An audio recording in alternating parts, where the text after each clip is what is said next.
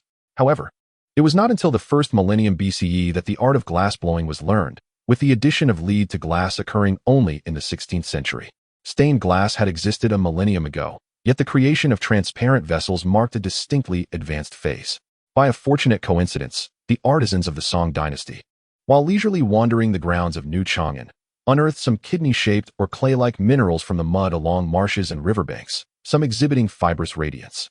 These minerals were notably soft, ranging in color from light gray to black, often showcasing a metallic sheen, sometimes adopting a branching pattern affixed to rocky surfaces. Intrigued, these Song artisans presented their fascinating finds to Yen Keshuzhan. Drawing upon his modest knowledge of high school chemistry, he surmised that these were likely soft manganese minerals, which could be refined to extract manganese dioxide. By mixing the soft manganese with alkaline substances and heating it to temperatures between 470 and 540 degrees while introducing air, one could produce green manganese dioxide. Once, while perusing a book, Yen Keshuzhan recalled an intriguing incident. In the year 1317, Venetian artisans, during their experimentation with colored glass, serendipitously discovered that the addition of manganese dioxide rendered the murky glass liquid crystal clear, thus giving birth to transparent glass. Furthermore, the combination of manganese dioxide and hydrochloric acid could yield chlorine gas, a yellow-green, highly toxic gas with a pungent odor, known for its asphyxiating properties and greater density than air, famously utilized by the Germans as a chemical weapon during World War I. A month later, at the bustling Canner market, Asimot Karali had been recuperating from his injuries under the care of Ibn Sina. While his physical health gradually improved, his spirits grew increasingly despondent. Financially drained, he had borrowed 100,000 from the Iron Treasury during the campaign against the Razalans in April, in addition to his own savings of 50,000 to hire the Dothraki, the Wind Riders, and various mercenaries, all in hopes of establishing favorable connections in the city of Milan. He had pinned his hopes on the expedition to recover his losses. However, the total annihilation of the Razalan campaign left him with nothing but despair. Although he attempted to shift the blame onto the enigmatic General Patroki, the subsequent need for compensation and the necessity to mend relations cost him a significant portion of his wealth. To make matters worse, he received a letter from the Iron Treasury's office in Milan, reminding him to repay the loan within the designated credit period by January of the following year, with both principal and interest. Logically, the Iron Treasury had no reason to send such a reminder in August, suggesting that certain individuals, long dissatisfied with him, had conspired to apply pressure. As the rotund man pondered his predicament, he was convinced that should he fail to secure funds for repayment in the near future, those individuals would undoubtedly coerce him into selling his shares in the Merchant Guild and acquiring his lands, mansions, and villas at a pittance, reducing him to a state of utter destitution. These abominable hybrid creatures, they deserve to be condemned to hell, to be consumed by flames. He cursed. The thought of defaulting on his debt to the Iron Treasury was unthinkable. It was well known that the Treasury did not tolerate delinquency. They were generous in lending, but relentless in collecting. He dared not gamble his life as fortunes. At times, despair overwhelmed him to the point where he contemplated death. Yet the image of his beautiful wife and concubines becoming the playthings of others, and his children reduced to servitude, rendered even the notion of death unbearable. However, the challenge of amassing a substantial sum of gold dragons in the immediate future indeed posed a formidable dilemma. Adding insult to injury, Diet, the market overseer, noticing his impending misfortune, had grown cold and indifferent, entirely dismissing the warmth of their prior camaraderie. The rotund man surmised that had it not been for their previous clandestine dealings, Diet might have even turned against him. As he surveyed the bustling market, teeming with life, he suddenly found every face utterly loathsome. At that moment, a servant entered and announced, "My lord, the leader of the Peach Blossom Stone people has come to see you." "Oh." The rotund man paused for a moment, then replied, "Please, show him in." In the meeting room, the corpulent man soon encountered Yen Keshuzhan. After a brief exchange of pleasantries, both parties took their seats. Yen Keshuzhan commenced by congratulating the corpulent man on his recovery. The corpulent man attributed his successful recuperation to the exceptional medical skills of Ibn Sina and the benevolent protection of the seven gods. Following a session of insipid dialogue, Pincushion directly addressed the matter at hand. My friend, we have a long-standing relationship, and I am here primarily to discuss the commission issue for April. Sitting there with a stoic expression, the corpulent man was already aware, from the whispers of the Wind Guild and the tales of those who had returned, of the formidable prowess of the Peach Blossom Stone Men. He had heard that they had obliterated a Dothraki Khalasar. Originally, the agreement stipulated a payment of 15,000 gold dragons per month. Now it was August, indicating that his counterpart owed 4 months' worth. Calculating the interest at 5.5% per month, Pincushion extracted a small black ledger. The corpulent man felt a surge of anxiety as he listened to the calculations, unable to restrain himself from rising. You cannot calculate such a sum. It is against the rules. Surely you understand that I saved several noble children from the city of Emer, who were at their wits' end. Is that not a valuable service? They even rode off with my horse, and Prince Lancey can attest to this. Wiping the beads of perspiration from his forehead, he reflected, this debt could not solely rest on his shoulders. Those individuals must contribute as well. My friend, your situation appears rather dire, Pincushion remarked, gesturing toward the room's surroundings. The decor was evidently quite modest.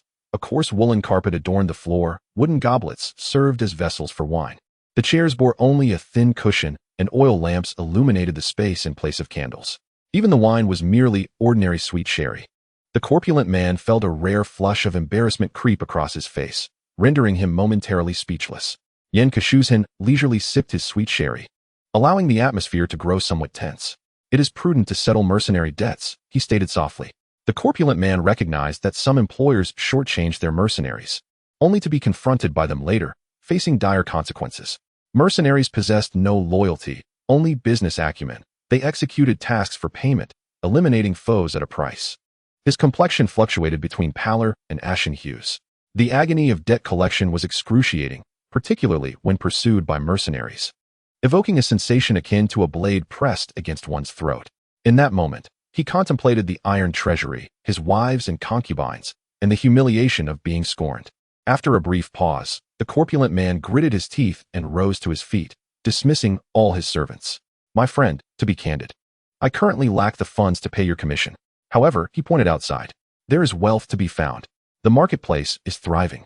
Are you aware of the daily transaction volumes here? He became animated. Do you have any inkling of the sum stored in the warehouses over there each month? It is no less than 50,000. Look at the merchants of this marketplace. There are no fewer than 100, each possessing several thousand gold dragons. I have 200 men, your warriors combined with mine. Let us seize this marketplace, and we shall share the spoils. The corpulent man's visage contorted into a fierce expression. I invited them to drink. Tonight, your men will take action, eliminate them, and seize the money. With this, your wealth will flourish, and mine will too. He spat through gritted teeth. Pincushion was momentarily stunned, staring incredulously at the rotund man. Had he placed too much pressure on him? Was this desperate fellow truly considering violating his own territory? While the idea had merit, I could easily undertake the robbery myself. The money belongs to me. So why should I share it with you? Furthermore, I am not in the position to engage in such foolishness. No, I must calm my nerves with a drink. He resolved, taking another sip of sweet sherry. Pincushion approached and gently guided the man back to his seat, offering solace. My friend, it need not come to this. Remain calm. The rotund man settled into his chair, breathing heavily. Pincushion observed him and spoke slowly. In truth, I do not wish to force your hand.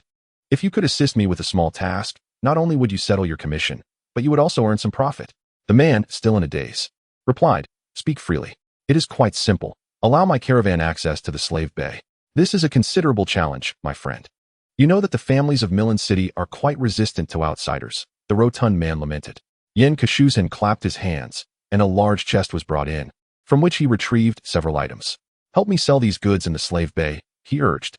The rotund man's eyes flickered as he caught sight of the objects in Pincushin's hands. Glass cups? Nothing extraordinary, he mused. However, upon closer inspection, he snatched the glass cup from Pincushion, scrutinizing it intently.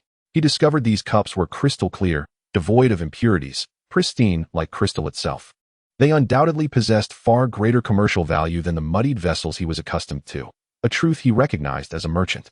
Next, Pincushion presented a paper package. The rotund man tore it open to reveal a solid white substance, emitting a faint fragrance. What is this? He inquired. Zao Do, Pincushion replied. further explaining that it was specifically designed for noble women, possessing qualities of cleansing, whitening, and moisturizing. Zao dough is primarily made from white bean powder, combined with 5 spices: greenwood fragrance, sweet sandalwood, white sandalwood, musk, and clove, along with various medicinal ingredients including white silkworm, white atractylodes, and finally, egg whites and pig pancreas. The pig pancreas is mixed with flour and egg whites, dried, and then blended with the other ingredients into a fine powder, which is then combined with the white bean powder. After the mixture thickens with the 5 spices, it is ready to be molded. Pincushion recited a promotional phrase: within 10 days, skin will be as white as snow, and in 20 days, as smooth as cream. Behold, I also have 100 flour zao dough, composed of clove, agarwood, greenwood fragrance, peach blossom, stalactite powder, pearls, jade dust, shushui flower, papaya flower, nai flower, pear blossom, red lotus flower, plum blossom, cherry blossom, white hibiscus flower, and xuanfu flower, complemented by a blend of soybeans, adzuki beans, masha beans, peas, and Katy polo grass, among others. Pincushion elaborated. After using the bath beans, one's skin becomes fair and beautiful. Although the stout gentleman was not entirely familiar with the materials, they certainly sounded impressive to him, as his eyes darted around, clearly calculating their worth. One might ponder how much affluent ladies and socialites would be willing to pay for these bath beans. These products would undoubtedly appeal to men as well. The stout fellow could easily imagine the women around him, their skin as tender and white as milk after using the bath beans, exuding an irresistible fragrance. For each item sold, a 30% profit could be garnered. The pricing was at one's discretion. The higher the selling price, the greater the profit. As Pincushion remarked, determined, the stout gentleman stood up and made his decision. In the ensuing months, under the stout gentleman's management, the glassware and bath beans produced by New Chang'an gradually found their way into the market of Milan City, igniting a luxury craze among the upper echelons of society. The prominent figures took immense pride in owning a complete set of glassware from New Chang'an, which included white wine glasses, red wine glasses, champagne flutes, and spirits glasses. The cost of a complete set was merely a handful of silver deer, yet in Milan City and even the Slave Bay region, it fetched prices ranging from several hundred to over 1,000 golden dragons per set. This success was attributable to the chief distributor and leading salesman, Asimo Kaler. At social gatherings, the stout gentleman often presented a complete set of glassware, earnestly introducing it to his guests. The white wine glass has a small opening and a slender body, designed specifically for white wine. He raised the glass to demonstrate to his guests. There are 2 types of red wine glasses, he continued. One is the Bordeaux glass, a tulip-shaped goblet that accentuates the acidity and astringency of red wine. Its elongated shape and non-vertical walls allow for optimal diffusion of the wine across the palate, while the wider rim enhances the perception of the wine's evolving aroma. The other is the Burgundy glass, characterized by its bulbous shape, which directs the wine first towards the center of the tongue before allowing it to spread across the palate, harmonizing the fruitiness and acidity. The inward curving walls of the glass further concentrate the wine's profound bouquet. This is the champagne flute, another variant of the goblet, available in shallow saucer and tulip designs, both of which allow the wine's fragrance to emanate gracefully. The descriptions learned from Pincushion consistently elicited gasps of admiration from the guests, while the crystal-clear glass and elegant, refined shapes left them in awe. The guests eagerly raised their glasses to savor the exquisite wines, convinced that drinking from New Chang'an's glassware was far superior to using gold, silver, or crystal goblets. Furthermore, Pincushin's New Chang'an was set to unveil special editions of wineware: the Supreme Edition, the Victory Edition, the Platinum Giant Edition, and the Golden Penguin Edition, among others. Additional offerings like liqueur glasses, Collins glasses, margarita glasses, Irish coffee cups, hurricane glasses, classic cups, and sherry glasses further drew the aristocrats and wealthy merchants of Slave Bay to them like moths to a flame. It is said that the exquisite glassware from New Chang'an has found its way to the free trade city-state, with a complete set fetching as much as 3,000 to 4,000 gold dragons. However, the Mongolian caravans never transport more than 300 sets at a time. When the portly merchant inquired why they did not produce more, Pincushion simply replied with 4 words: hunger sales. The merchant pondered this and found it quite reasonable. Another product from the Mongolians, highly coveted by affluent ladies and beauty-conscious young women, is a set of 12 whitening bath beans priced at 100 gold dragons, which are perpetually snatched up. Even some older gentlemen discreetly purchase them. In contrast, the cheaper 6-piece sets, priced at 20 gold dragons, are favored by the middle class, while the coarse single-piece, unscented bath beans cater to the lower echelons of society, beloved by the working class. Each shipment of nearly 10,000 bath beans is quickly sold out. Through the commissions earned from the sales of glassware and bath beans, the merchant repaid the loans from the iron treasury within a few months, even managing to pocket a profit, culminating in a peak in his life as he wed a wealthy and beautiful bride. Pincushion also reaped substantial profits, bringing the products of the Tao-Hua-Shih people and their wealth to the attention of the slave bay. Through the merchant's endeavors, the resources and materials required by New Chang'an, including live pigs, quartz sand, sulfur mined from the volcanic Valeria Peninsula, saltpeter from the Duchy of Dorne, young women from various tribes, and skilled artisans from across nations, were continuously transported to the city. As the cold weather descended, winter arrived as anticipated. When snowflakes began to fall from the sky, blanketing the grasslands in white, and the water surfaces froze into silver ice, the winter on the prairie took on a new charm. The originally gentle grasslands, now adorned in silvery garments, appeared exceptionally enchanting.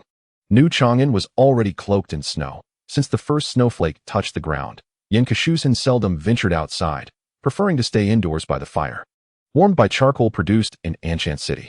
The scale of New Chang'an has drastically transformed. The once spacious city, capable of accommodating thousands, has become overcrowded. A new 10-meter-high rammed earth and brick wall has been erected outside the city as an outer fortification.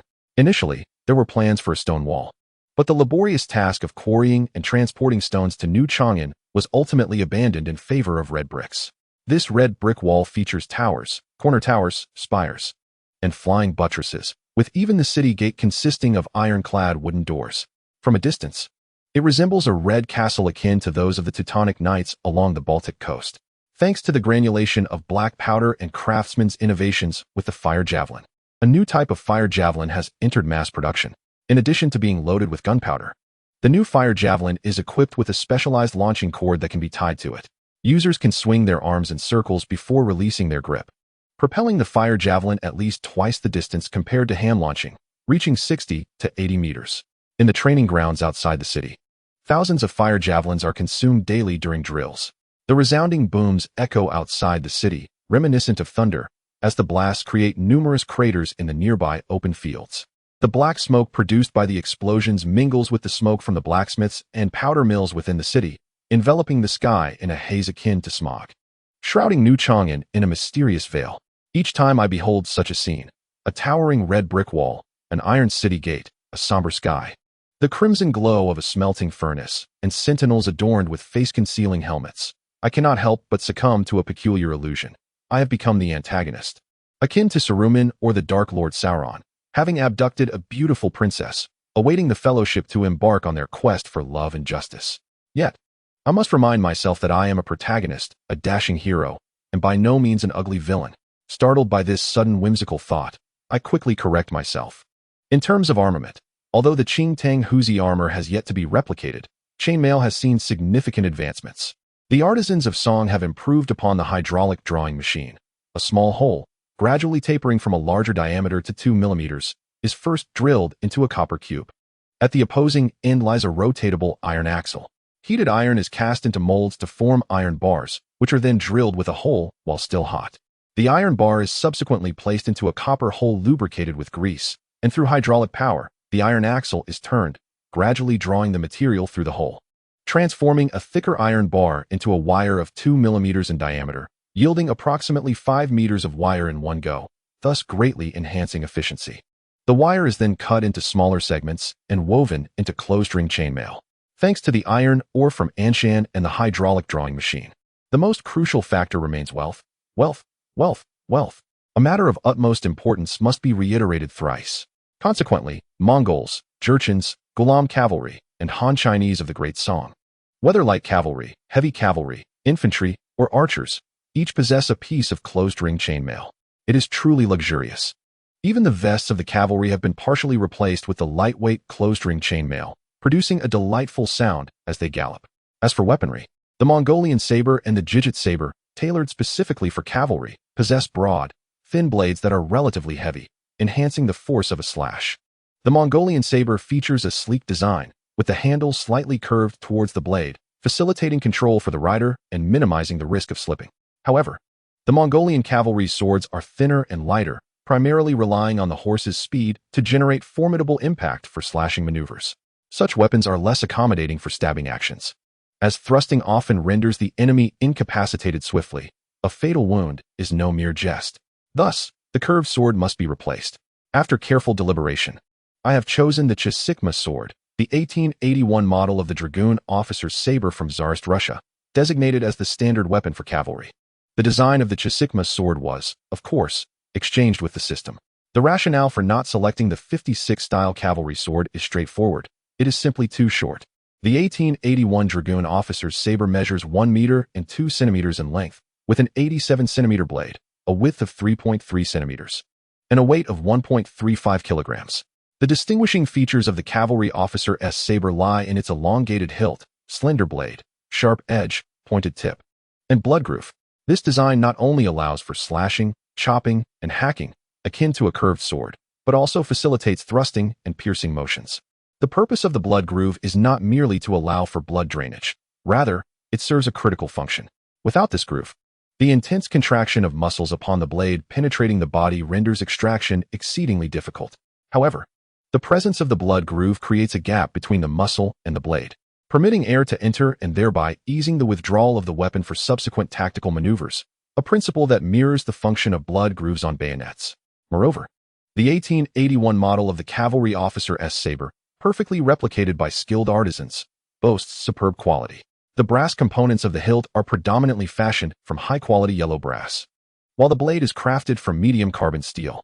After quenching, it achieves a hardness of approximately 45 to 50 on the Rockwell scale, capable of bending to an angle of 60 degrees before returning to its original form without deformation. Once the cavalry officer's saber was prepared for the military, it quickly gained popularity among Mongolian cavalrymen, as the Chasic saber was both functional and aesthetically pleasing. Some officers wielded Chasic sabers adorned with golden inscriptions on the blade, while the brass fittings of the hilt gleamed in a resplendent gold. The scabbard, constructed of wood, was sheathed in a layer of cowhide, with an outer coating of nearly 1 millimeter of black lacquer, exuding an air of dignity and valor. Consequently, everyone joyfully surrendered their curved swords to acquire a beautiful cavalry officer's saber, basking in delight. Chapter 57. Half a year, too, outside the new city of Chang'an. Snow still blankets the ground, yet it does little to dampen the fervor of the people. Thousands of men, women, and children gather around the open space, cheering enthusiastically for the two equestrian teams. The riders, clad in red and yellow vests, wield mallets as they strike the ball atop their steeds, racing back and forth, with victory awarded to the team that scores first by striking the ball through the goal. Indeed, they are engaged in a spirited game of polo, partaking in vigorous exercise. Throughout history, be it the ancient era, the medieval period, or modern times, the maintenance of military efficacy hinges upon war potential, discipline, and the assurance of advanced weaponry, as well as the physical prowess of the soldiers. While the first few aspects are self-evident, the cultivation of soldiers' physical fitness requires more than just proper nutrition. It necessitates regular drills, camping, and marching. The Roman legions even included the construction of roads as part of their regimen. Yen Kashuzan's chosen method for his troops was a sport that nurtured both body and mind: polo and rugby. Polo, considered one of the traditional games, is historically known as jijio. The game involves a lightweight, resilient wooden ball, hollow or solid, about the size of a fist, painted red and adorned with colorful patterns, often referred to as a colored ball. The mallet, crafted from wood and measuring several feet in length, features a crescent-shaped head, also embellished with vibrant designs, reminiscent of modernized hockey sticks. Players, mounted on horseback, form two teams, each aiming to strike the ball and score in the opponent's goal. It is said to have been introduced from Persia, modern-day Iran, during the early Tang dynasty, known then as Bolo ball, and has continued to thrive. The emperors of the Tang dynasty, such as Xuanzong and Jingzong, were particularly fond of the competitive nature of polo. The palace maidens of the Tang era also took great pleasure in the game, demonstrating considerable skill, with techniques such as striking the ball behind them emerging during this period. This form of playing with one's back turned is akin to the modern backhand stroke in tennis. The sport of polo possesses a competitive spirit and remarkable spectacle, while simultaneously honing the equestrian skills of the rider. Thus, Yen Kashuzan sought to promote this equestrian sport, providing the Mongolian people with an exhilarating activity beyond wrestling, horse racing, and archery. The diverse crowds of Dothraki guests, Manchurians, and Han people all expressed their fondness for this thrilling sport, organizing polo teams to compete in spirited matches. Rugby, also known as American football, is a game played by 22 robust men, exuding an aura of masculinity as they sprint towards the setting sun. Shedding sweat in a youthful fervor, they grapple and entwine, tearing at each other's garments in a fierce contest for possession of the ball. This sport, rich in competition and spectacle, cultivates discipline and organization while strengthening internal connections. Many of the time travel novels read by Pincushion depict football or rugby as a means to train armies. He recalls the tale of Return in Song, where Shao XX assisted in organizing a football league, amassing considerable wealth, ascending to the pinnacle of success, and marrying a beautiful heiress. What an enviable fate. Since these activities proved beneficial, why not embrace them? As for those who claim they can enhance strategy, such assertions are mere folly. The intense games of polo and rugby invite participation from all social strata, allowing individuals to channel excess energy, significantly alleviating the tension within Mongolian territories. Among the onlookers, whether Dothraki guests, Manchurians, Han people, or Lazalan slaves, enthusiasm for their favored teams runs high, erupting in jubilant cheers with each goal scored. Lost in a fervor of excitement, observing the jubilant crowd around him, Pincushion felt a spark of inspiration, instantly recognizing the potential to develop the entertainment industry, gambling, circuses, and assembling a troupe of charming women to form a Dorothy song and dance ensemble for touring performances. This could provide amusement for his subjects while solidifying his rule. What's not to gain from such an endeavor? Capitalists, in their pursuit of profit, have constructed a comprehensive entertainment system, creating stars and producing shows, all of which ultimately serve as spiritual opiates. The ruling class, in order to maintain their dominion, requires a populace entertained to the point of distraction, ensuring that troublesome commoners remain subdued. For instance, the devil desires your soul and, in exchange, offers you diamonds, gold, and beauty. With such treasures, would you not feel joy? I certainly would. Is the devil not benevolent? In most instances, people remain oblivious to the ulterior motives behind the devil's gifts of diamonds. Even when aware, humanity often finds it challenging to resist temptation. Just as Pincushion comprehended the essence of entertainment, a notification from the system arrived, revealing a reward message. What is this? Pincushion pondered. Could they not provide something of substance? He reined in his impatience and continued reading. After finishing, he gazed blankly at the lofty words, admitting that even after 4 years, he still found it rather incomprehensible. However, after a period of contemplation, he slapped his thigh and declared, in simpler terms, that it essentially meant forming a densely packed group of many attacking a few, succinctly referred to as overwhelming the outnumbered. Upon grasping this concept, he gazed at the Mongolian cavalry engaged in polo, reflecting on the fact that his own numbers were limited, while the enemies he would inevitably face would continue to grow. How could one employ the strategy of many against the few? A term surfaced in Pincushion's mind, the wall-style charge. At this thought, he couldn't help but disdain the system for its suggestion. What a triviality. The wall-style charge was something we could devise ourselves without the need for reminders or rewards. When the wall-style charge of cavalry is mentioned, it invariably conjures images of modern cavalry formations, tightly arranged in a charging line, reminiscent of the superbly skilled Cossacks, Turks, and Mamluk cavalry who were often overwhelmed and beaten to death.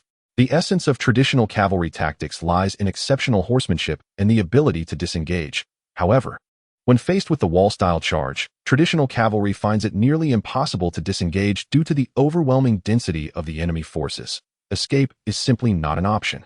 In truth, the concept of a tightly packed cavalry charge was not an invention of modern times. As far back as the 8th century, the cavalry of the Frankish Carolingian dynasty favored dense formations for their charges. In East Asia, during the northern and southern dynasties, the armored cavalry of the Murong clan, the Jin dynasty's Jurchens, and the Mongolian Keshkar army all exemplified what could be termed wall-style cavalry.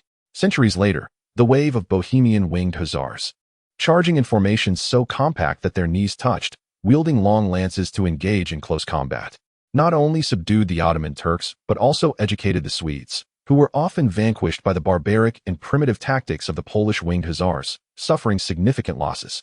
During the 30 Years' War, the savage Swedish cavalry, having paid their dues in warfare, wreaked havoc upon the civilized cavalry of the German princes, leaving them in disarray. Consequently, the civilized European princes found themselves unable to teach the barbaric Swedes to engage in battle with decorum. Their only recourse was to have their own cavalry abandon their firearms and charge with sabers. Moreover, they implemented further modifications. They mandated that their cavalry must not employ firearms during charges and must adopt extremely tight, horizontal formations.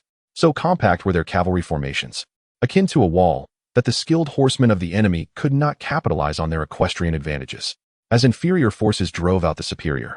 Those proficient in horsemanship found themselves besieged and ultimately slain by second-rate cavalry struggling merely to manage their steeds. By the 19th century, to ensure that the wall-style cavalry could keep pace with enemy forces, they stripped the cavalry of their armor, allowing them to charge in military uniforms. For the wall-style cavalry were expendable. As long as they could pursue the enemy, armor became irrelevant. On the African battlefield, the pinnacle of equestrian skill embodied by the Mamluks was trampled by the poorly skilled cavalry of the French, with instances recorded where hundreds of French cavalrymen overcame thousands of Mamluks, leading to total annihilation. The evaluation of the Mamluk cavalry is quite clear. The French cavalry triumphed over the Mamluks not due to the inherent advantages of cavalry itself, but rather through their system, command, and coordination. The tactic of the cavalry charge, characterized by forming dense lines and approaching the enemy at a slow jog before accelerating to maximum speed to collide with the enemy ranks, bears a distinct imprint of its era, the line formation. For infantry, this translates to standing in rows to be shot, while for cavalry, it involves charging side by side. The fundamental tactical intention is to train soldiers to function as a cohesive unit, harnessing collective strength to vanquish the adversary. The superiority of modern cavalry lies in training, specifically, modern military training. Commands such as look forward, look right, look left, march, about turn, sit down, stand up, were not mastered until the era of Yuan Shikai's military training. Qi Jiguang's lifelong undefeated record was rooted in his embrace of near-modern military training, standing in formation for hours on end. It is only through modern military training that one can cultivate iron discipline and unwavering resolve, the very essence of any army's triumph. The effects of this discipline were swiftly applied to cavalry, organizing them into neat, dense formations that began with a slow jog, gradually accelerating to a full gallop towards the enemy, utilizing impact rather than firepower to unleash the cavalry's full potential. The rigorous cultivation of absolute discipline, the elevation of officer education, and the systematic analysis and study of tactics have propelled the cohesion and tactical deployment of cavalry to unprecedented heights in history. According to the cavalry theories presented by Swiss military strategist Jomini in his work on war, a denser and more organized cavalry formation is bound to overcome a relatively loose one, a fact corroborated by countless historical battles. What truly distinguishes modern cavalry from their ancient counterparts is the modern military system and national strength. As a military strategist, Pincushion deeply comprehends this principle. Though he does not intend for all cavalry to adopt this training, he aims to have only the heavy cavalry learn and implement these tactics, allowing the other types, Mongolian cavalry, Jurchen cavalry, and the allied Dothraki, to continue their own practices, ensuring that their exceptional horsemanship is not squandered. Moreover, given the current financial resources, the logistics of training all cavalry to execute the wall charge is untenable. The wall charge requires extensive training to achieve proficiency, necessitating horses, material resources, and high-intensity food consumption. A regimen of exercises every 10 days constitutes a disciplined army, while exercises every 5 days denote an elite force. A 3-day regimen? Such a concept is unheard of. Under prolonged high-intensity training, cavalry must consume carbohydrates and proteins, and the horses require adequate feed, all of which incur costs. To train thousands of cavalrymen into modern cavalry capable of executing the wall charge, the Mongols currently lack such financial means. As for the potential for the continents of Westeros and the Dothraki to learn the wall charge in the future, Pincushion was not the slightest bit concerned about this. For the reasoning was quite simple. Modern cavalry requires a sense of collective identity and honor, placing their hopes for survival in the victory of teamwork rather than individual valor. Where could one find such camaraderie in the ice and fire of the medieval armies? Who could subdue the feudal lord's knights? Engaging in minor skirmishes thrice a week and major battles every 5 days? Could one possibly rely on the disorganized Dothraki to possess a sense of unity? February in the New Chang'an remained cold, though the sky no longer shed snowflakes. A thin veil of mist lingered in the air, enveloping the atmosphere in restlessness and confusion. The sun rose, its rays gently piercing through the gossamer-like clouds, imparting a warmth that was not fervent but distinctly soothing. Pincushion entered a secluded area within the city of New Chang'an, a structure situated in the outer city. The Mongolian sentinels stood resolutely at their posts, preventing any unauthorized individuals from approaching. Upon entering, the person in charge hurriedly approached to pay his respects. Pincushion waved his hand and inquired about the situation. The official led him into a room, but Pincushion remained at the threshold, scrutinizing the interior. Within the room, smoke curled languidly. Several Lazaran slaves and Dothraki lay quietly on the beds, holding smoking pipes. They deftly rolled golden yellow chunks, wrapped in thin cloth, into small pellets or strips, which they toasted over a lamp before placing them in the bowl of the pipe, then turning the bowl toward the flame to inhale the smoke produced by the burning. The smoke exuded a faintly sweet aroma, and the Lazaran slaves and Dothraki craned their necks, attentively savoring the scent in the air. Pincushion quietly stepped back a few paces. The official continued to inform him. They had been indulging for a month. Some, with mild cravings, smoked 7 or 8 times daily, while others, with more intense cravings, indulged dozens of times. Pincushion asked, "How are their bodies holding up?" "Quite well for now. They are capable of physical exertion. Moreover, they express their gratitude for the divine medicine you have provided, pledging their lives to serve you." The official fawned. "Divine medicine?" Pincushion scoffed softly, fully aware that the neural structures of these individuals had been irrevocably damaged by opiate alkaloids. In pursuit of a state of numbing meditation, they had become addicted. Though the effects were not yet apparent, they would ultimately become emaciated, pallid, vacant-eyed, with constricted pupils, suffering from insomnia and a profound apathy toward everything. Indeed, the substance they were consuming was opium.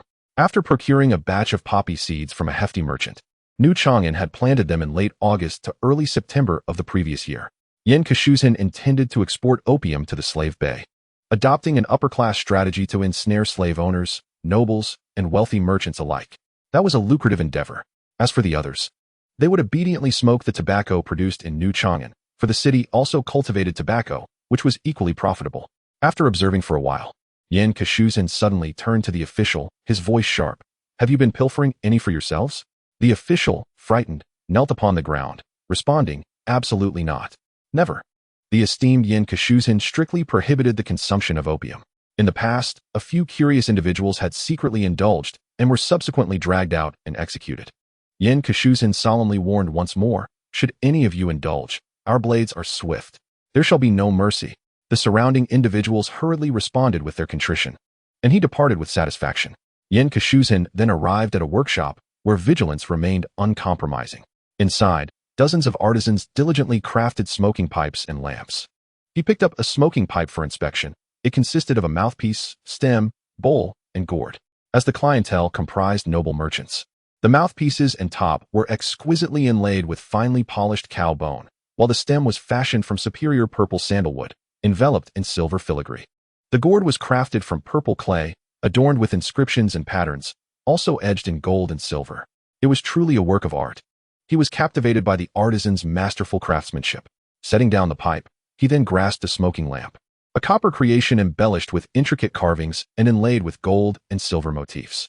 At its base was an oil reservoir, encircled by a delicate gold and silver filigree railing, which cradled a glass lampshade shaped like a bottleneck. The filigree openings served as channels for oxygen during combustion, while the top of the lamp was where the tobacco was burned. Having examined both the pipe and the lamp, Pincushion felt a sense of satisfaction. These two items exuded an air of grandeur and mystery, ensuring that the rustic denizens of Slave Bay would not be ensnared. In the realm of ice and fire, poppies grew, yet the indigenous peoples remained oblivious to the art of opium refinement. Moreover, the opium produced in New Chang'an was infused with fragrant spices such as sehexiang, myrrh, and maple, along with medicinal herbs like dried tangerine peel, white atractalodes, fennel, perilla, and angelica to mask the poppy's inherent scent. As long as it doesn't kill, it is acceptable, was Pincushion's own assertion. Nevertheless, as evidenced by the experiences of the Lazaran slaves and the Dothraki, it indeed posed no lethal threat. As for the smoking pipe and lamp, the indigenous people of ice and fire remained entirely unaware of their potential, despite the simplicity of their construction. This exemplifies the advantages of early monopolization. Pincushion, pleased, tapped the glass shade of the lamp. By the time you comprehend its simplicity, we shall have already amassed our fortune. Content. He hummed a cheerful tune, returning to seek the comfort of Edes. Chapter 59. The city of Milan, its walls could encompass every city you have conquered, leaving ample space for even more cities. It is said that the construction of Milan's Grand Pyramid cost the lives of 1,000 slaves. As a trade city, Milan is situated on the northernmost coast of Slave Bay, near the estuary of the Skazadin River, perched upon a floodplain. To the east lies a series of rolling hills, beyond which stands a sandstone mountain range. Through the Kai's Pass, one can catch a distant glimpse of the city. Yen Kushu rides upon his steed, leading a caravan of several hundred, laden with goods, that has journeyed for 20 days since departing from New Chang'an. Upon emerging from the Kai's Pass, the imposing sight of the massive pyramid of Milan City comes into view, towering at 320 meters.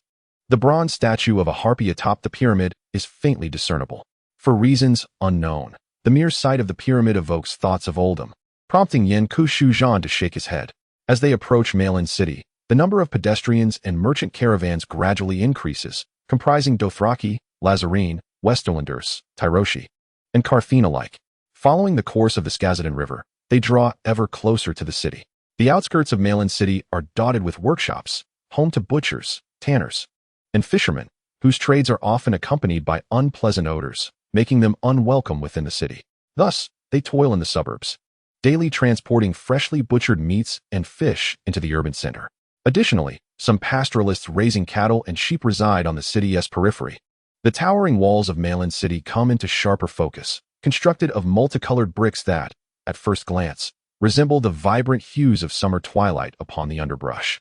The fortifications are formidable and well-maintained, with corner towers and bronze harpy heads affixed to the walls, ready to unleash boiling oil upon any would-be assailants. The portly figure, already informed of their arrival, has stationed loyal servants outside the city, and under their guidance, the Mongols pass through a colossal gate, over 30 meters high, flanked by harpy statues, entering Milan City. With a population of approximately 70 to 80,000 residents, the city is home to over 100,000 slaves, often drawing traders engaged in the slave market. As they traverse the broad stone-paved streets, the red-roofed brick houses of Milan City come into view, most rising 3 to 4 stories high. Many of these structures present narrow facades to the street, yet extend deeply, each featuring storefronts at the front and further extensions, workshops, or back alleys accessible via rear entrances. Balconies adorned with vibrant blooms lend the city an aroma reminiscent of summer. Outside ancient shops, garment stores, bakeries, shoe shops, and butcheries, traditional iron signs attest to the passage of time. At the bustling intersections, various markets thrive: fabric markets, meat markets, metal markets, and slave markets, alongside chapels constructed of thick stone walls and vaulted ceilings. During his passage through these streets, Yen Kushu encounters the Unsullied of Milan City, clad in short swords, shields, spears, and spiked helmets, patrolling the thoroughfares. This sight stirs memories of the legends surrounding the Unsullied.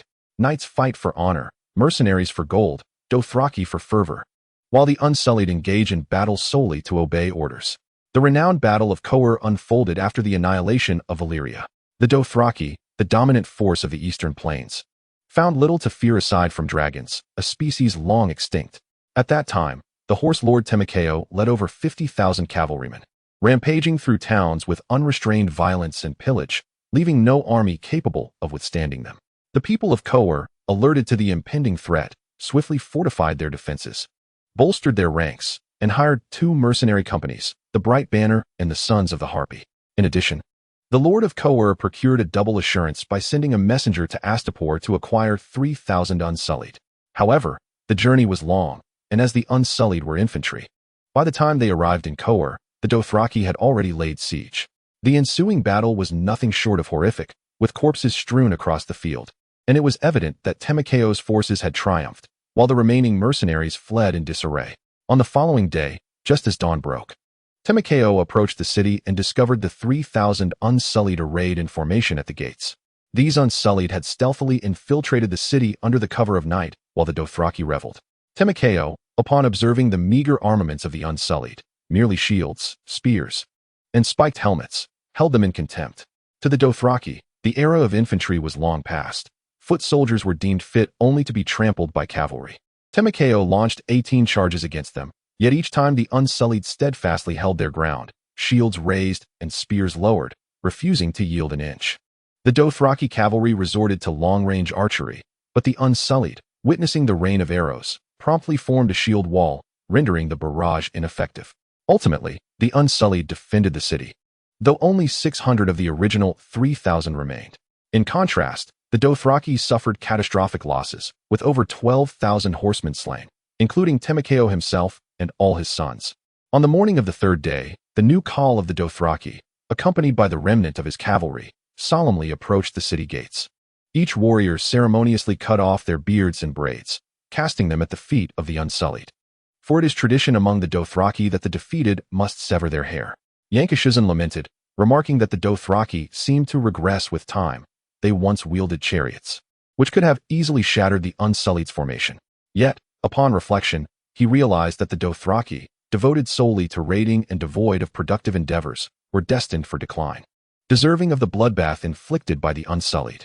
Nevertheless, Pincushion viewed the Unsullied, being a singular type of heavy infantry, as no significant threat. He believed he could easily overcome them.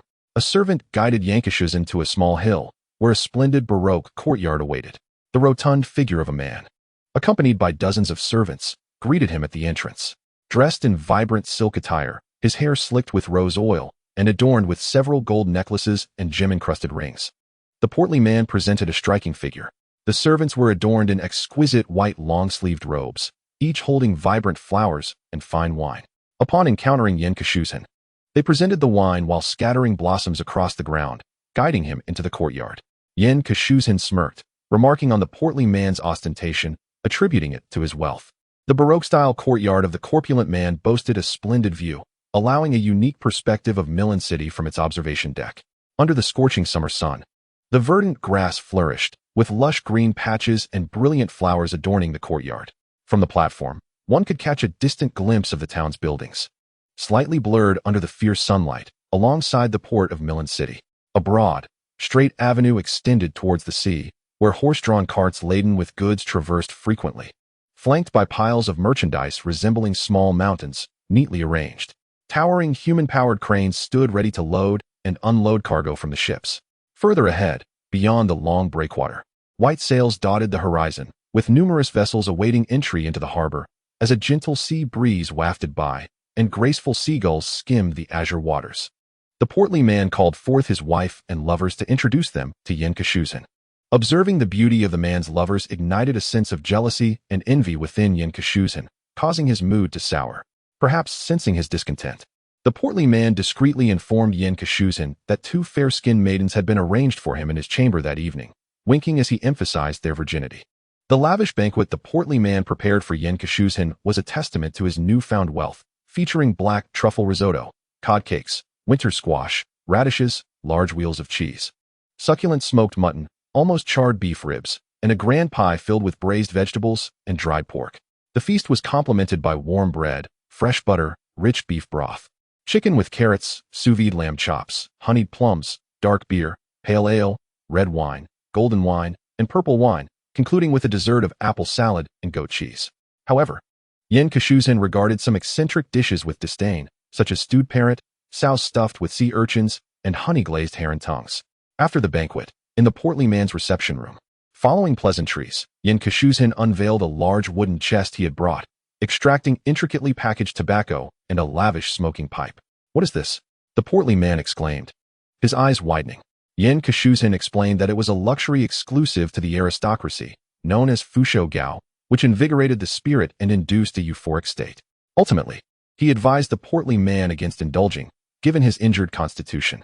Yet, curiosity and eagerness danced in the portly man's expression, prompting Pincushion to inwardly sigh in resignation.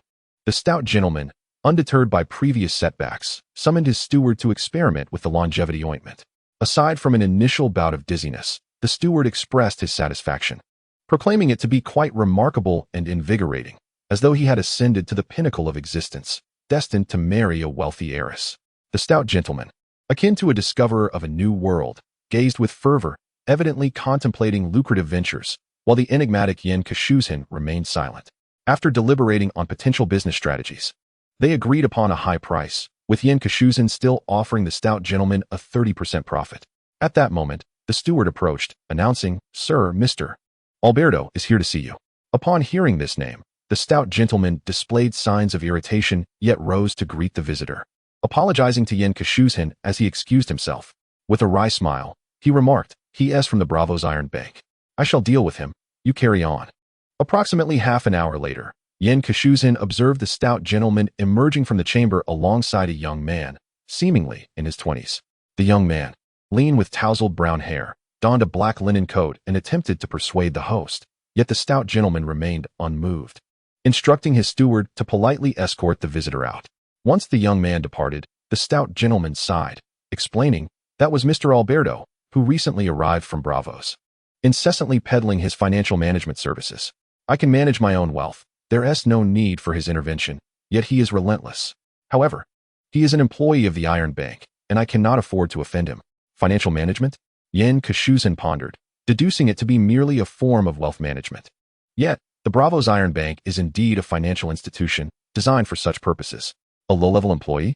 Pincushion inquired. No, just a subordinate. However, I've heard that the supervisor of the Iron Bank in the region is a friend of his father, which is why we extend him a modicum of courtesy and respect. Yet, he continually presents incomprehensible proposals for investment, making it rather challenging for us, the stout gentleman lamented. Subsequently, Pincushion enjoyed a delightful evening in the stout gentleman's courtyard, entertained by two young maidens, one with a melodious name and the other possessing long legs. The following morning, he savored a sumptuous breakfast consisting of sweet bread, pigeon meat pie, cinnamon-scented baked apples, and a lemon cake dusted with icing sugar. The stew, rich and creamy, was served in a hollowed-out loaf of bread, brimming with scallions, carrots, barley, white and green radishes, clams, chunks of cod, and crab meat, all enveloped in a velvety soup of cream and butter. During the meal, Pincushion found the lemon cake particularly delightful, prompting him to request the kitchen for the recipe. 3 tablespoons of softened butter, 1 tablespoon of white sugar, 3 egg yolks, zest of 1 lemon, half a teaspoon of horn powder or baking powder dissolved in a teaspoon of hot water, a 1/4 teaspoon of salt, a 1/4 teaspoon each of cloves and nutmeg, a pinch of saffron, a 1/4 cup of flour, the juice of 1 lemon, and a teaspoon of honey. The butter and sugar were to be creamed until smooth. Then the egg yolks incorporated thoroughly. Incorporate the dissolved deer antler powder or leavening agent, then add lemon zest, salt, and spices. Finally, introduce the flour, mixing until uniform. Should it be necessary, additional flour may be added. Roll the dough to approximately 1 centimeter in thickness, and use a buttered knife dusted with flour to cut it into small squares. Puncture their surfaces decoratively with a fork. Then place them onto a baking tray lined with parchment paper. Bake in the oven for 12 to 15 minutes, taking care not to scorch the bottoms. Once out of the oven, allow them to cool on a rack. Simmer lemon juice and honey over low heat until it forms a syrup. Let it cool slightly, and then brush it over the cake. Store it in a sealed container, and thus a delightful lemon cake is complete. After breakfast, the protagonist strolled through the city of Milan, purchasing trinkets on the shopping street, observing the sailboats at the port, and even arriving at the Znak Arena to witness a few thrilling gladiatorial performances.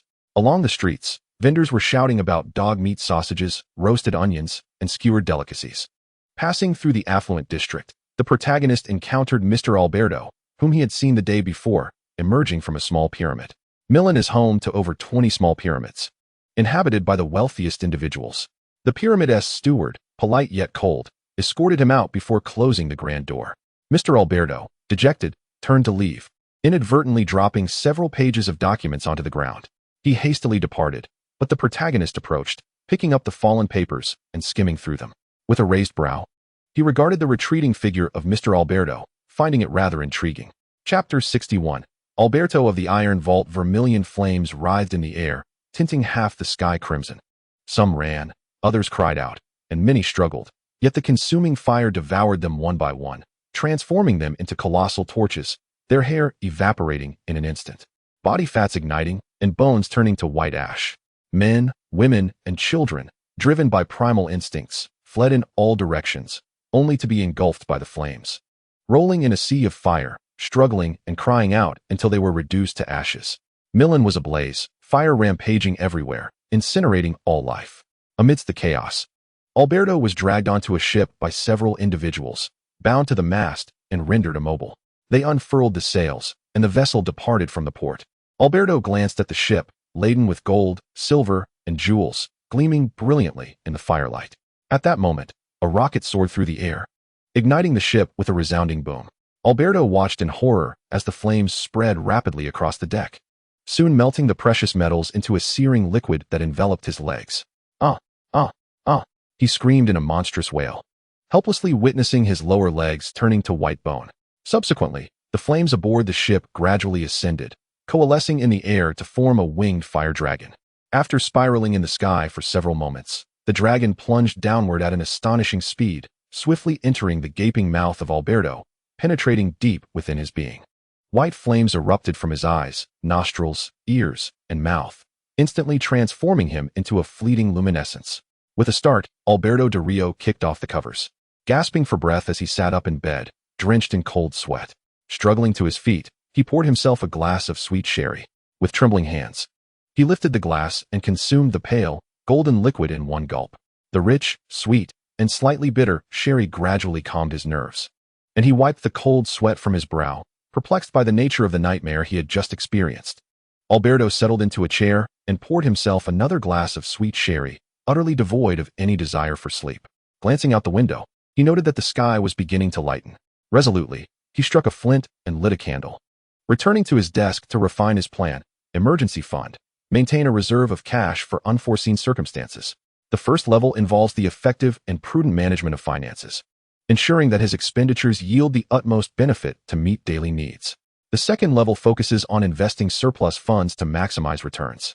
The third level entails financial planning, utilizing existing resources to enhance personal value and prepare for future developments. Feasibility of establishing a commodity futures trading cooperative.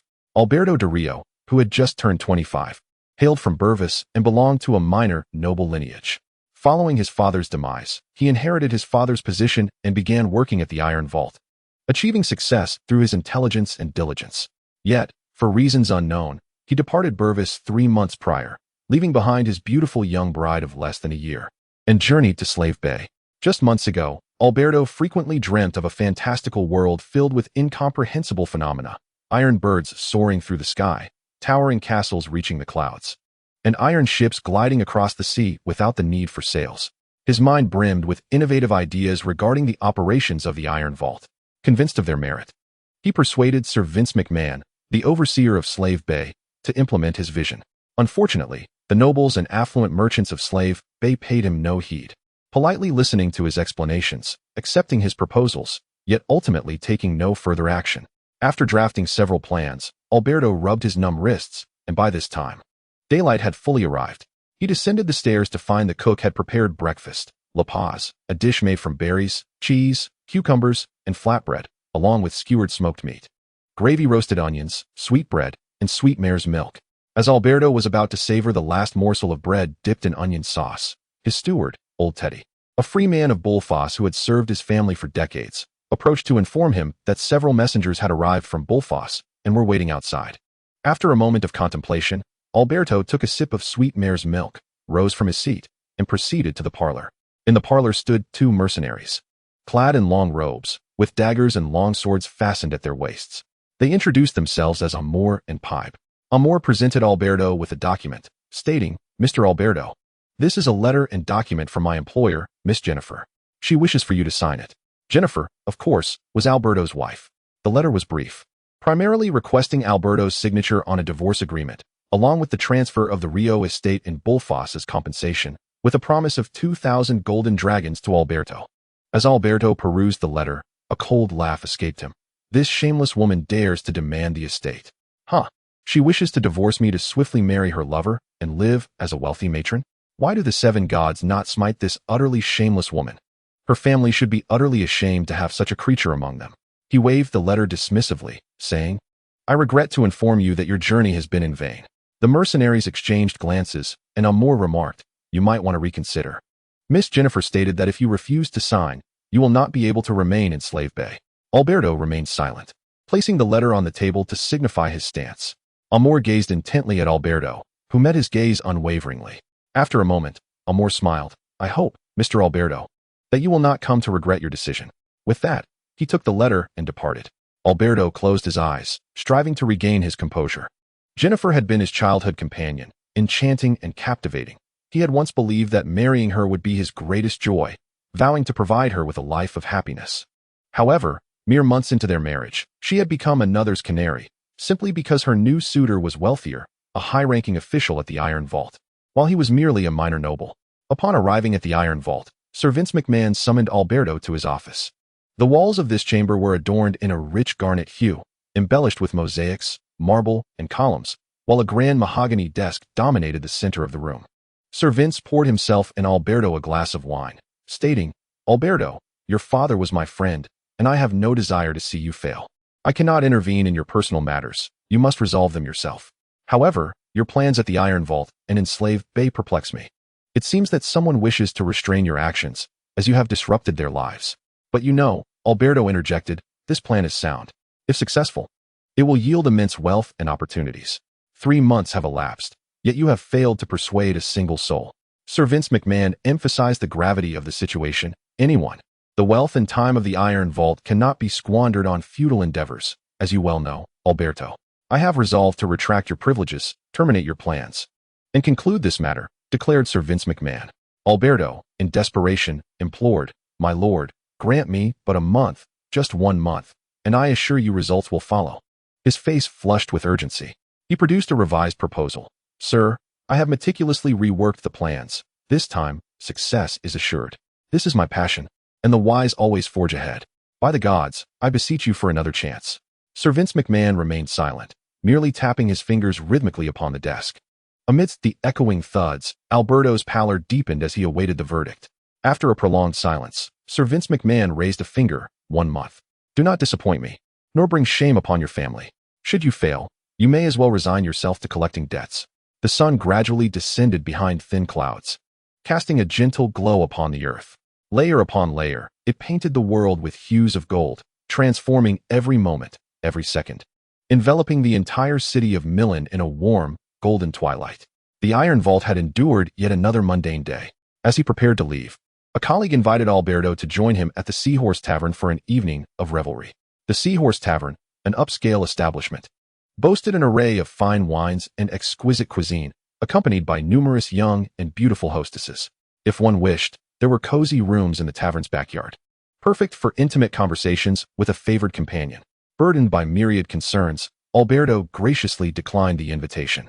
As he was about to depart, his keen ears caught the murmurs of colleagues around the staircase corner. "What prompted you to call him? We are merely colleagues. It's just politeness." Since arriving in Milan, he has never set foot in a tavern, resembling a Puritan. "I heard his wife plans to divorce him. Wasn't he just a month since they wed?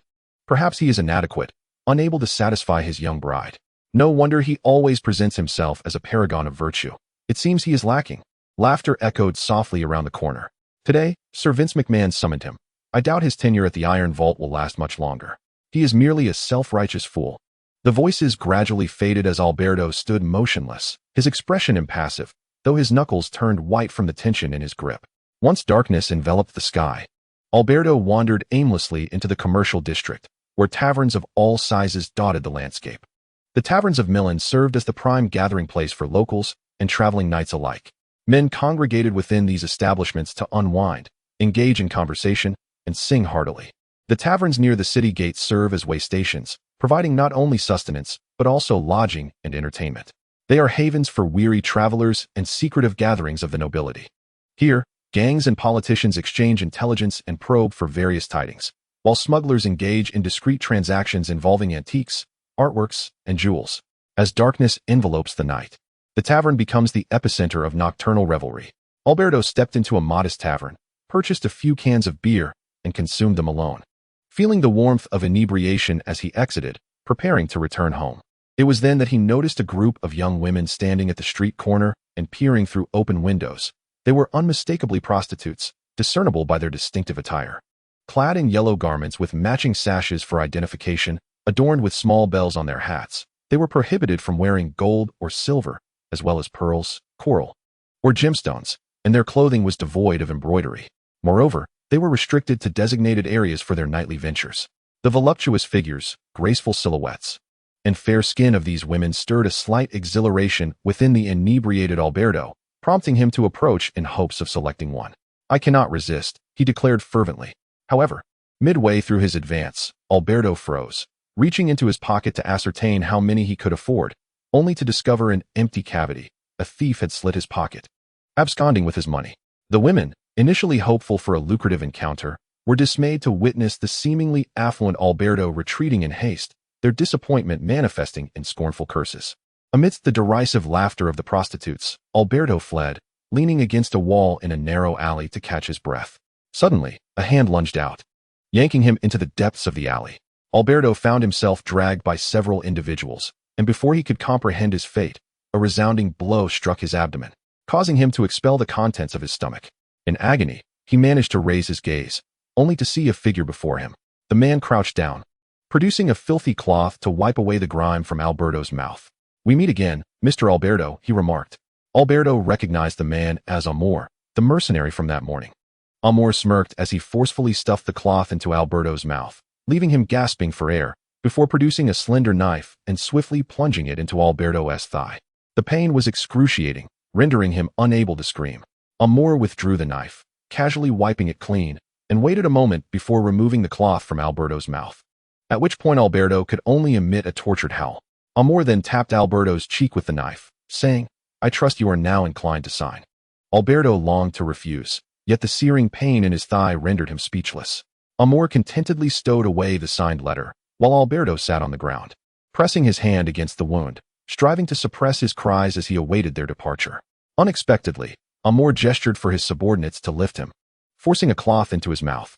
"I apologize, Mr. Alberto," Amor sneered. "Though you are but a minor figure," he pinched his thumb and forefinger together to illustrate his point. "You are an employee of the Iron Vault and a noble of Brolfos. I find myself quite fearful.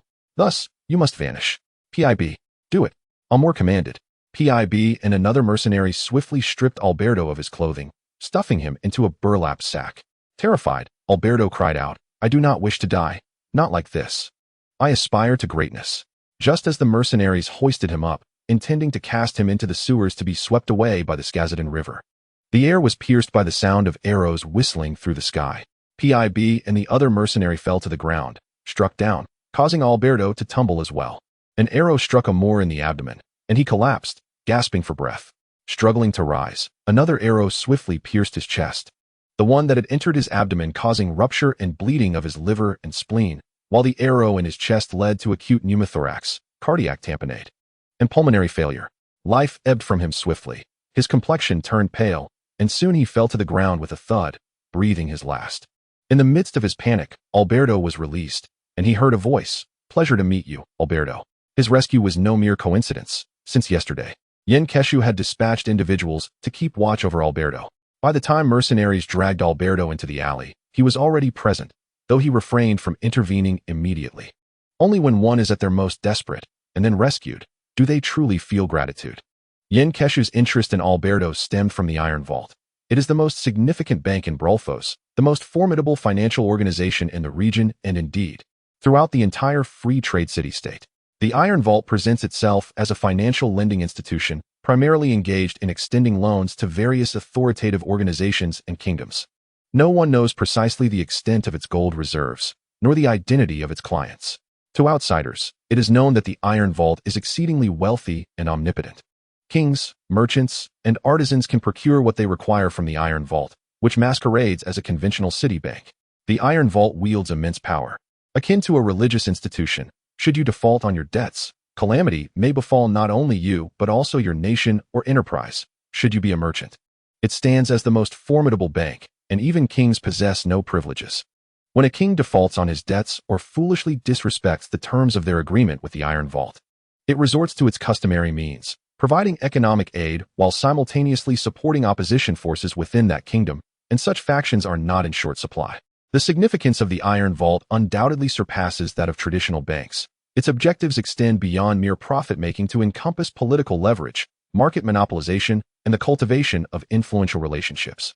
It is my belief that the Iron Vault possesses the capacity to neutralize potential adversaries of Bravos with financial power, manipulate global affairs, and restrain various factions to achieve political ends.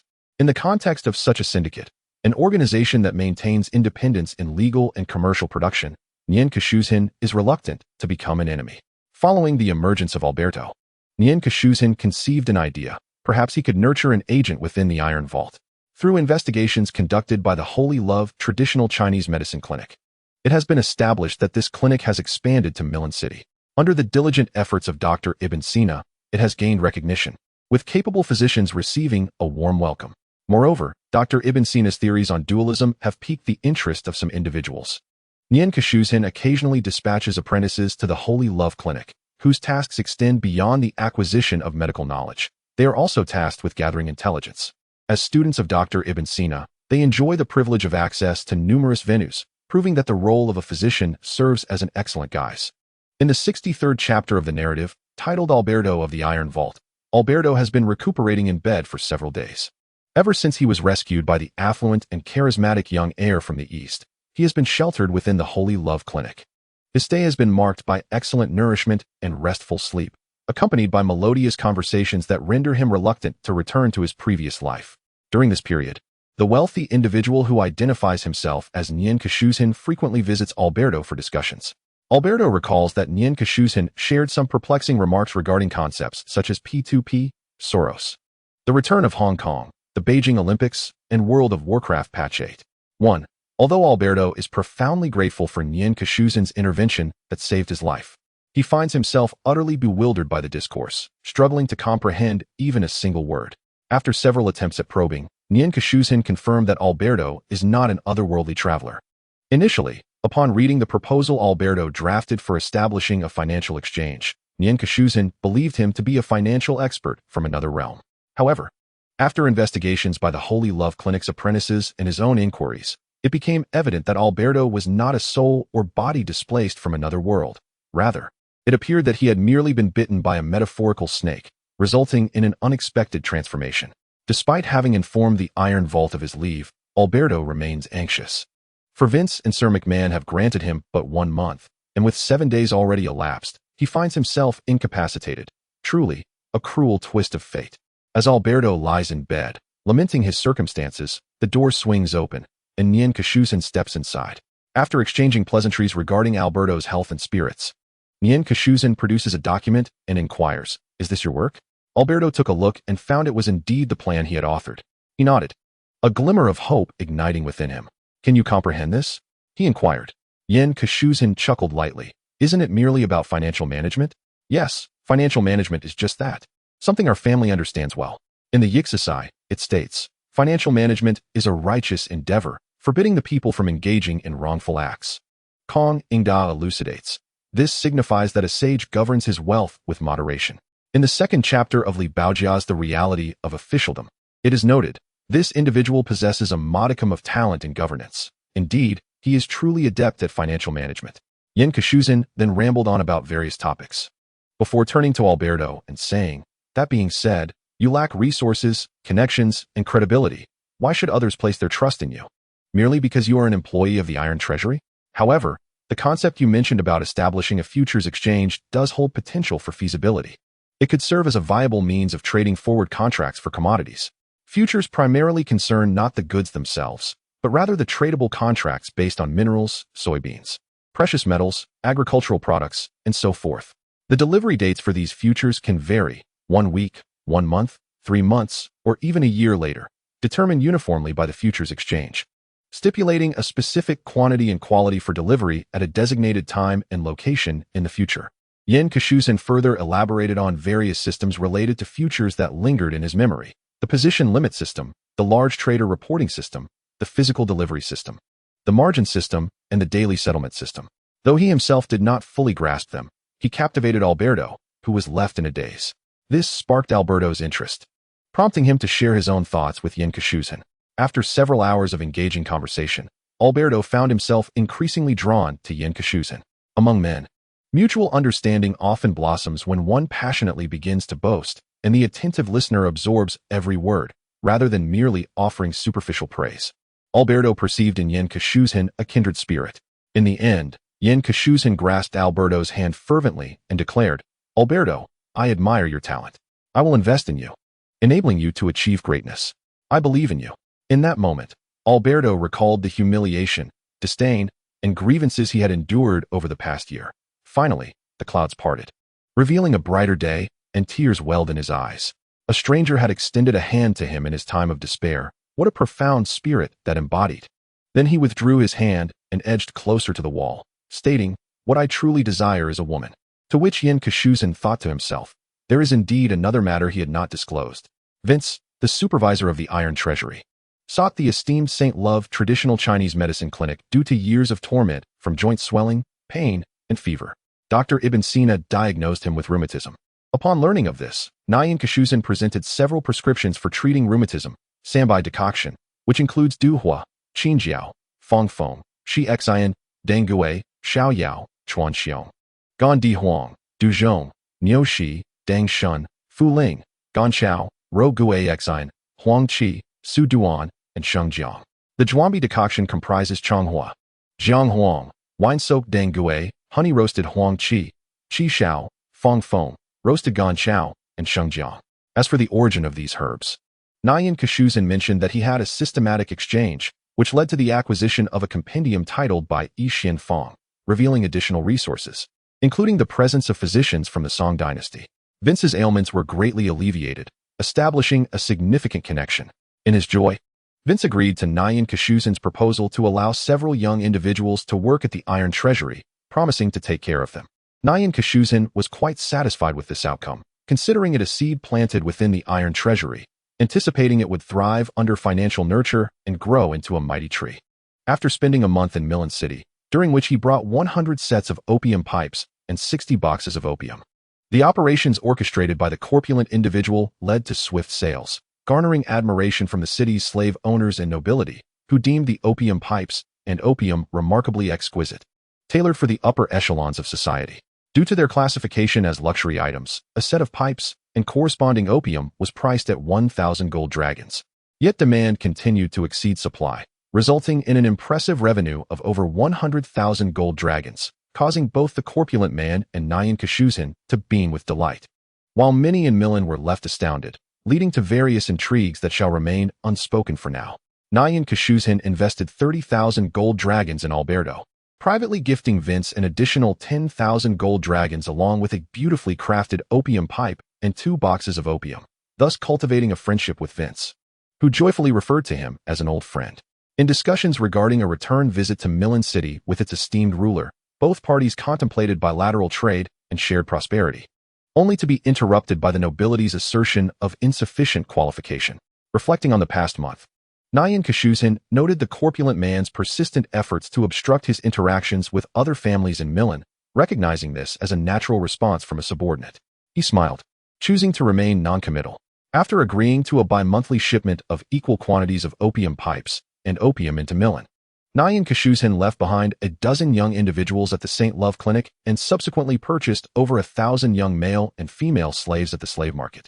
Following the acquisition of substantial resources, the Mongolians departed from Milan City. Outside the city, Pincushion glanced back at the prosperous Milan with its towering pyramids. He extended his hand, splayed his fingers, as if grasping the city, then clenched his fist tightly. Chapter 64. The Passage of a Year, 1. Year 285.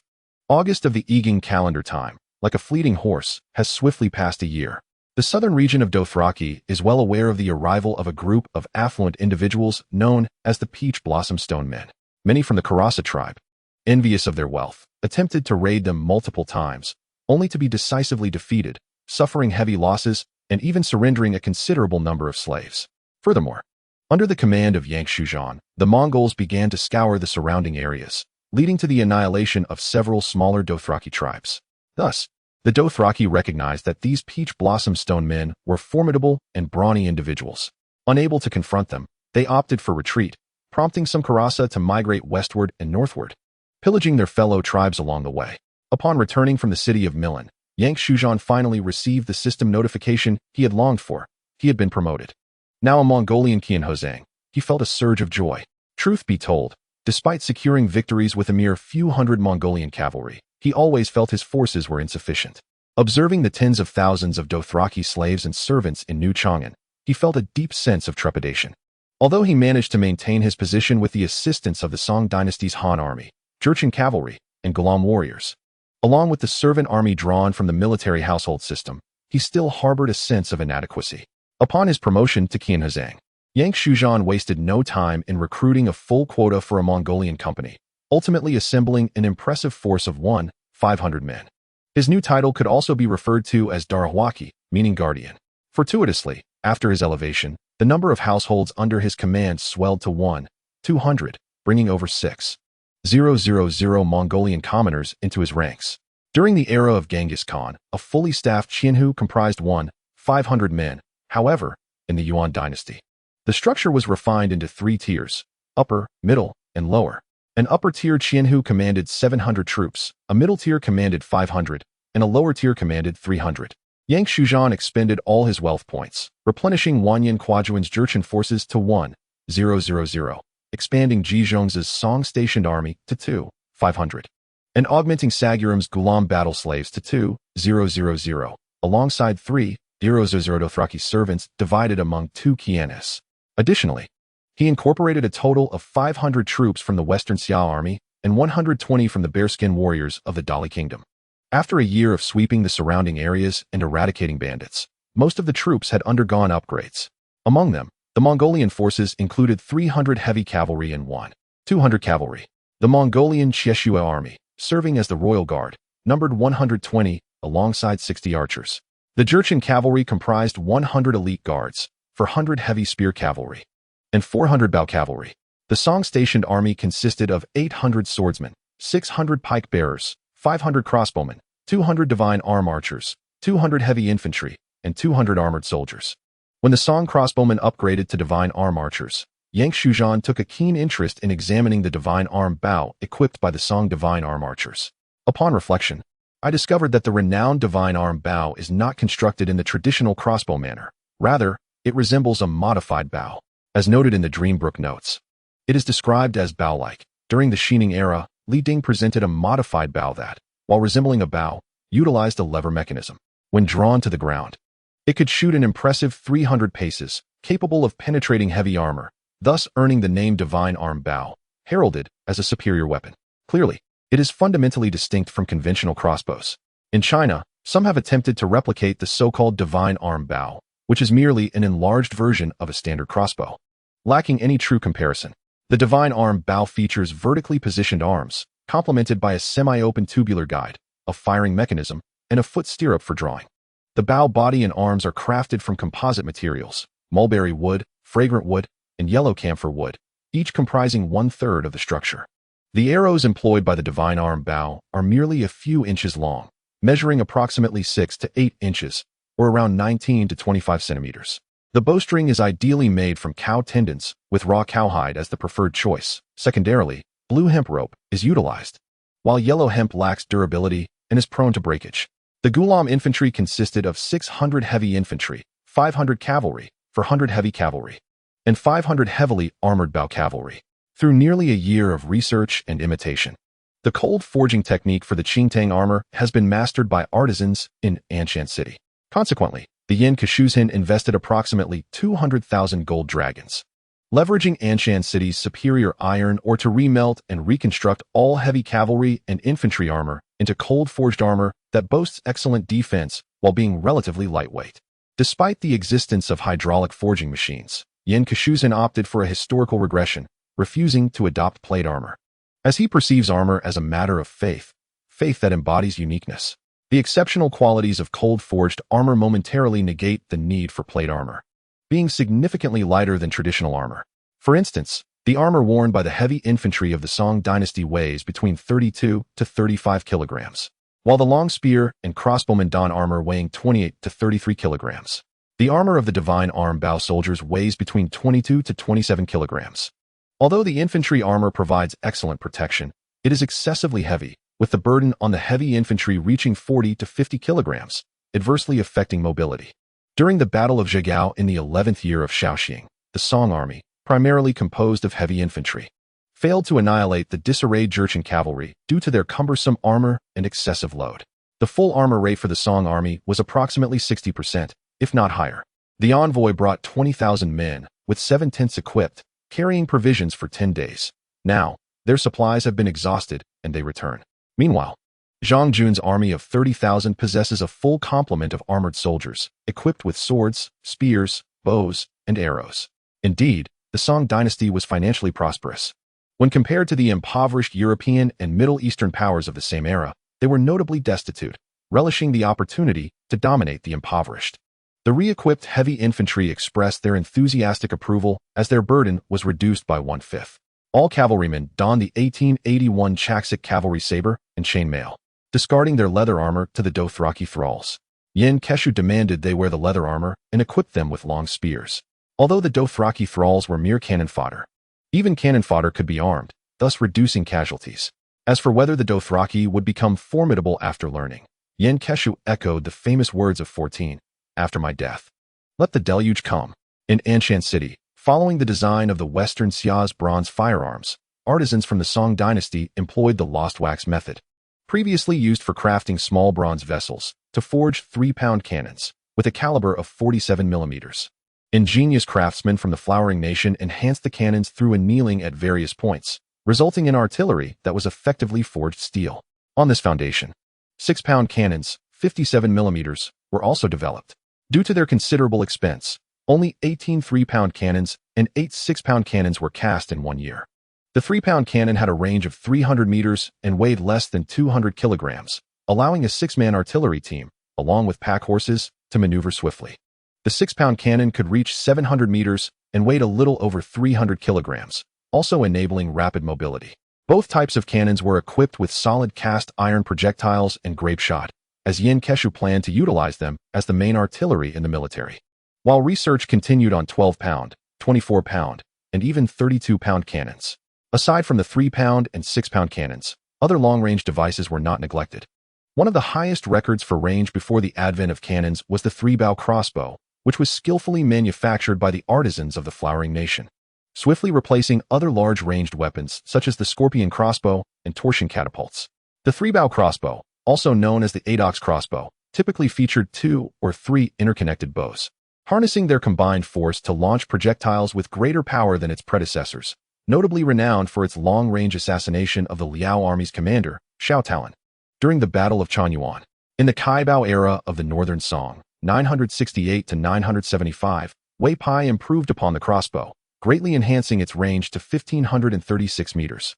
Under Yen Keshu's guidance, craftsmen further refined the 3-bow crossbow, enabling it to be mounted on heavy 4-wheeled carts, after deploying several assisting levers. It could fire from the cart and then relocate. The counterweight trebuchet, referred to by the Mongols as the Huihui cannon, was employed during the attack on Xiangyang City. When fired, its sound resonated through the heavens, demolishing anything in its path, penetrating the earth to a depth of 7 feet.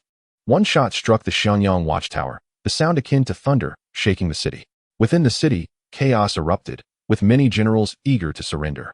The medium-sized counterweight trebuchet produced in Anshan City featured a 6-meter-long horizontal arm and a 4-meter-high base.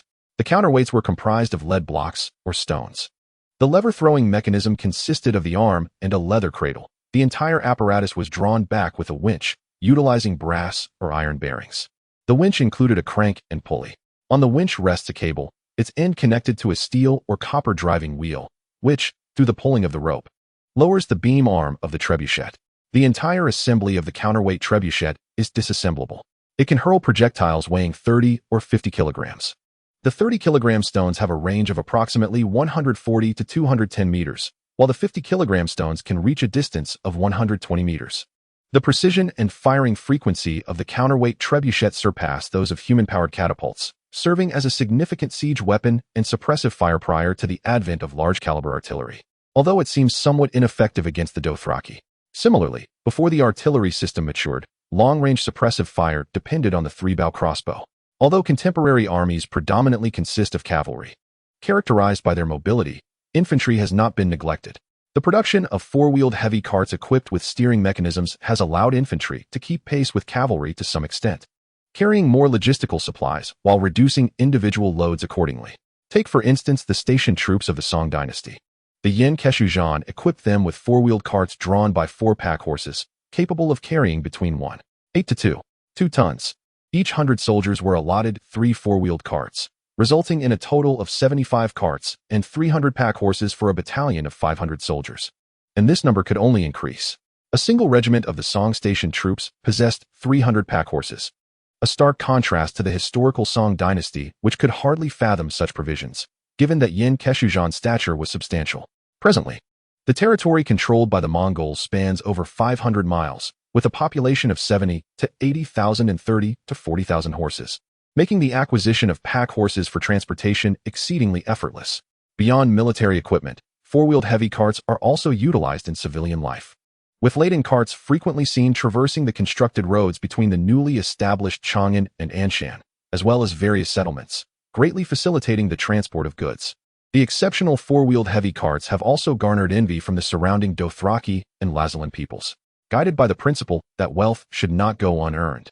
Several hundred workers in the Artisan Bureau of New Chang'an toil day and night, producing over 100 carts monthly, yet still unable to meet market demand, with orders extending a year into the future. During this year, several developments brought great joy to Yen Keshujan, one of which was the successful hatching of dragon eggs after months of attempts. Among the 60-plus dragon eggs, a fortunate few hatched into new life. Upon Yen Keshujan's arrival at the heavily guarded hatchery, he was greeted by a sight of diminutive dragons, measuring around 20 centimeters in height and over 30 centimeters in length, nibbling on their eggshells while emitting sounds reminiscent of infantile whimpering. They possess slender, robust bodies, elongated necks, and long tails adorned with feathers at the tips, along with relatively small forelimbs and well-developed hind limbs, each equipped with 3 claws.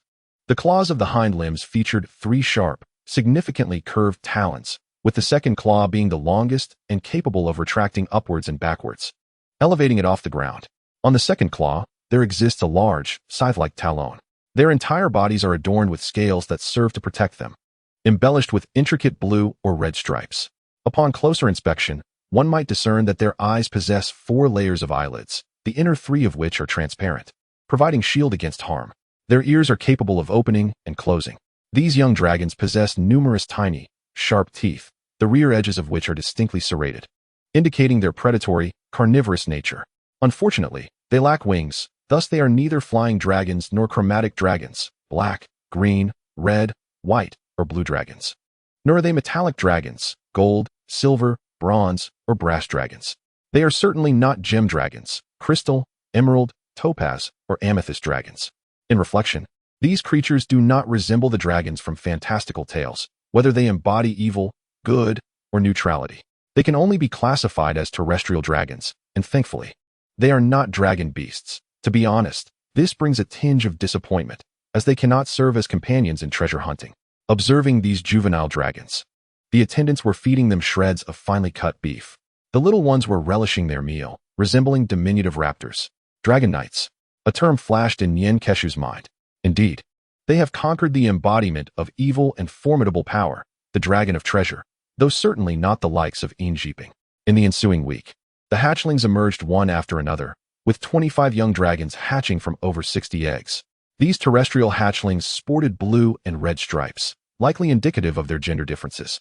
Yen Keshu promptly dispatched 20 Mongolian cavalrymen to care for these young dragons, each entrusted with one, tending to them as if they were their own children.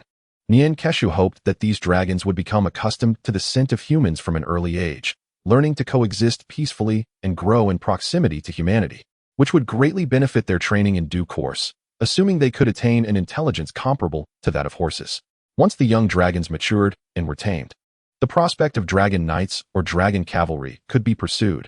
However, to establish a regimented force of dragon cavalry, the second and third generations of dragons would need to be awaited.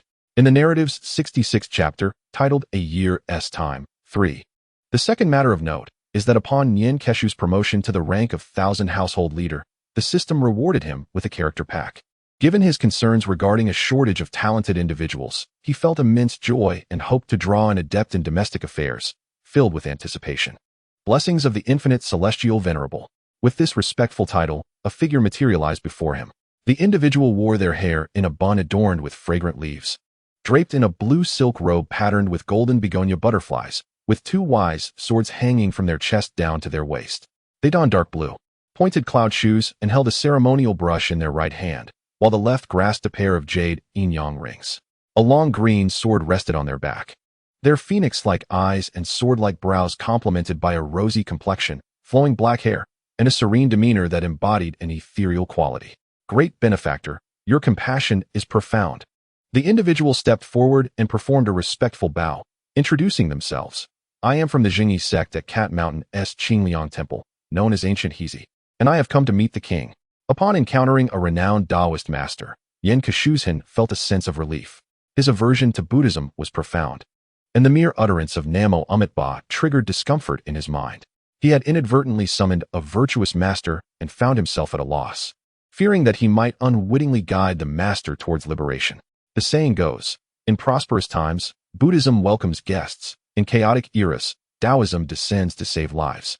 Buddhism emphasizes cultivating the next life, while this life often merely involves monetary offerings. Observing the ancient temples, one could see their immense wealth and vast lands, akin to large estates. In times of prosperity, Buddhism flourished, yet in tumultuous periods, it faced annihilation. The limitations of ancient productivity meant that during prosperous times, overpopulation became an issue, with insufficient arable land to sustain the populace. As purchasing power increased, surplus funds began to circulate, leading to the rise of Buddhism, which absorbed excess labor into monastic life and amassed considerable donations. According to Buddhist doctrine, monks practiced vegetarianism and meditation, suppressing desires, thereby controlling population growth while maintaining low consumption levels. Consequently, substantial donations were allocated towards gilding statues, resulting in minimal expenditure. When chaos ensued, both labor and monetary resources dwindled significantly. The imperial court began to eradicate Buddhism, compelling monks to return to secular life, either to cultivate the land or serve in the military, thus extracting labor. Statues were smashed, melted down, and repurposed into currency, thereby reclaiming financial resources. Buddhism functioned like an efficient piggy bank, saving in times of prosperity and withdrawing in times of turmoil, thus justifying its enduring presence. Jun Mo once remarked that even bald monks deserve demise, and reflecting upon the White Lotus Society, one realizes that Buddhist disciples across the Song, Yuan, Ming, and Qing dynasties have engaged in rebellion. History texts confirm that Buddhism has long been a tool wielded by feudal rulers to subjugate the populace. The concept of cultivating the next life implies that one's current sufferings are merely a consequence of past misdeeds, and that virtuous actions are necessary for a better future. If everyone held such beliefs, where would the revolts of the peasants stem from? Life is but a tapestry of memories, and whether one is rich or poor in the next life is of little concern in the present. Yen Kashuzhin had initially contemplated the unification and reform of religious practices. Serendipitously, he encountered a Taoist master, whose teachings, emphasizing the reverence for the Tao, the importance of virtue, and the unity of heaven and humanity, were particularly fitting. This was a superior alternative to the sky worship of the Dothraki or the shamanistic beliefs of the Mongols. After discussions with the ancient river's inhabitants, a new faith, blending star worship, the concept of the eternal heaven, and Taoist principles, was birthed in the newly established Chang'an, aptly named Heavenly Tao. To propagate this new doctrine, a temple of Haotian Tao was constructed in the city of Chang'an using stone and red brick, eschewing wooden beams and posts, as well as traditional roof designs that mimic the outstretched wings of birds. The temple embodied a magnificent and striking Gothic architecture that evoked an irresistible upward momentum. Its pointed arches, ribbed vaults, and flying buttresses brought the Haotian Tao closer to the heavenly realm. The temple, slender and austere, featured a majestic spire that seemed to soar from the earth, symbolizing the expression of faith and indomitable will. Thus, the Haotian Tao temple replaced its walls with large windows made of colorful glass mosaics. An abundance of stained glass windows has, for the first time, graced the dim interiors of the church, infusing the space with radiant light. Under such illumination, how could the faithful not feel a profound connection to the divine? The chaotic soul ascends towards truth through the tangible, and upon beholding the light of truth, it is resurrected from its despair. When Yin Kushuzhan, accompanied by his followers, first visited the Haotian Tao temple to listen to the teachings, they were awestruck by the dazzling spectacle. Beams of light filtered through the colored glass, casting golden columns upon the ancient figure of Gu Hizi, creating an ethereal ambience that enveloped him in a sense of sacred solemnity. Some Mongolians and Dothraki knelt in reverence, proclaiming their devotion to the eternal sky. As Gu Hizi stood upon the altar, performing rituals with measured grace, he chanted, "The golden palace of Haotian, supreme sovereign, natural and profound, the true Jade Emperor, is delivering teachings. In the celestial realm of the true gods, the 33 heavens shine with brilliance, illuminating all worlds, all beings, and countless sentient entities may listen. Innumerable lives can approach the realm of the true gods. Oh, Jade Emperor of heaven, mysterious and high, with inconceivable merits, shatter the barriers of hell, sweep away the misfortunes of the world, eliminate all grave illnesses, eradicate all malevolence. banish all wickedness, and quell all evil paths. The indigenous audience trembled, captivated by the melodious chants that resonated like ethereal beings traversing the void. Following the discourse, all but Yin Kushu Zhan became devoted followers of the Haotian Dao. The Haotian Dao further emphasized Yin Kushu Zhan's esteemed position, recognizing him as a guardian deity, thereby reinforcing his authority. To obey him was to honor the Dao. Those who disrespected the Dao would surely face divine retribution. Yin Kushu Zhan was bestowed with the title Ling Xiao Shang Qing Tai Shang de Luo Tianxian Zi Ji Chang Shang Su Xian Inkai Hua Fu Mod Jun. Witnessing the positive impact of the teachings, the Haotian Dao began to proliferate in New Chang'an, Anshan City, and several other settlements. To facilitate the spread of the doctrine, Yin Kushu Zhan decreed that followers would be exempt from 20% of taxes, and the Haotian Dao would provide free medical care to the populace within its domain. Life on the grasslands often entailed enduring colds and fevers, and most individuals either sought the shamanesque dance or bore their ailments in silence, leading to dire consequences. The Dothraki and Lazarene had little effective medicine, and the benevolent actions of the Haotian Dao greatly benefited many, including the lower classes and slaves, thus enabling the teachings to spread swiftly and seamlessly. As time passed, encounters among the Mongolians, Dothraki, and Lazarene transformed. Greetings were exchanged with the semblance of respect. Compassionate layperson. May you be well, dear friend. Please, stay a moment. Chapter 67. Undercurrents New Chang'an, thriving on opium and exquisite glassware, coupled with the favored bath beans of affluent ladies, has amassed over 1 million golden dragons in revenue. Although the opium trade has been compromised, leading to a proliferation of counterfeit products, even reaching the distant lands of Westeros and causing a significant decline in prices, the opium from New Chang'an still commands over 100 golden dragons, maintaining its status as a high-end brand. The vast fields of soybeans cultivated in the Mongolian territories have disrupted the trade chain with the slave bay, establishing an irreversible trade surplus. Soybeans are an exceptional crop, yielding not only tofu, soy milk, and various soy products such as bean paste, soy sauce, and fermented black soybeans, but also oil. Soy oil is not only edible, but can also be refined into glycerin, a crucial component in the production of gunpowder, medicine, and paper. When mixed with tung oil or linseed oil, it can be transformed into paint, and when combined with alcohol, it can produce synthetic rubber. However, this advanced technology is still beyond the immediate grasp of Yin Kushu Zhan.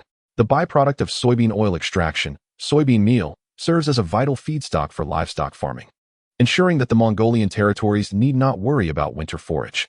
This results in robust cattle and sheep, while reserves of feed made from soybean meal and alfalfa equip the Mongolian cavalry with the capability for winter long-range operations.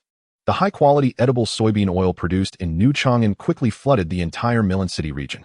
Its delightful taste won over the locals accustomed to linseed oil, olive oil, and animal fats, particularly due to its affordability, making it accessible to both the elite and the common folk alike. In a short span, soybean oil became wildly popular in the slave bay, much to the delight of the distributors, who found their fortunes swelling. However, Alberto's arrival with a letter bore some less favorable news. With the assistance of Yin Kushu Zhan and successful maneuvering within the futures market, Alberto had ascended to a mid-level management position within the Milan Iron Vault. His correspondence revealed several pressing issues. The lords of Milan City were growing anxious about the trade surplus of New Chang'an. Furthermore, the rise of the Mongols along the upper Skarsadin River has deterred the Dothraki from raiding for slaves as they had in previous years, resulting in a nearly 30% decline in the slave trade volume, escalating dissatisfaction among slave traders. Moreover, the spread of the Haotian Dao in the slave bay has converted a significant number of individuals in Milan City, including commoners, minor nobles, and even slaves, into followers, which displeased the lords who worshipped the winged goddess. This prompted Yin Kushu Zhan to remain vigilant. He instructed Alberto and the distributors to continue acquiring substantial strategic resources while hastening the integration of the conquered territories. In the year 285 of the Aegon calendar, as summer gave way to early autumn, the sky was high and the clouds light, with a refreshing breeze heralding the change of seasons. Soon, the Dothraki plains would shed their verdant summer attire for the golden vestments of autumn. The earth would shimmer with gold as leaves, like golden rain, danced in the air.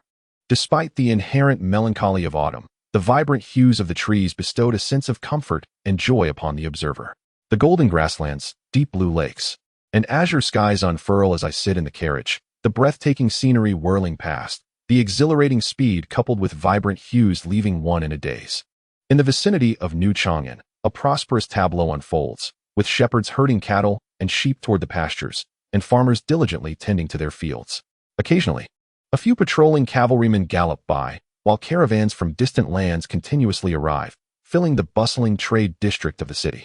A diverse throng congregates, engaging in animated commerce, trading cattle, sheep, slaves, food, and spices.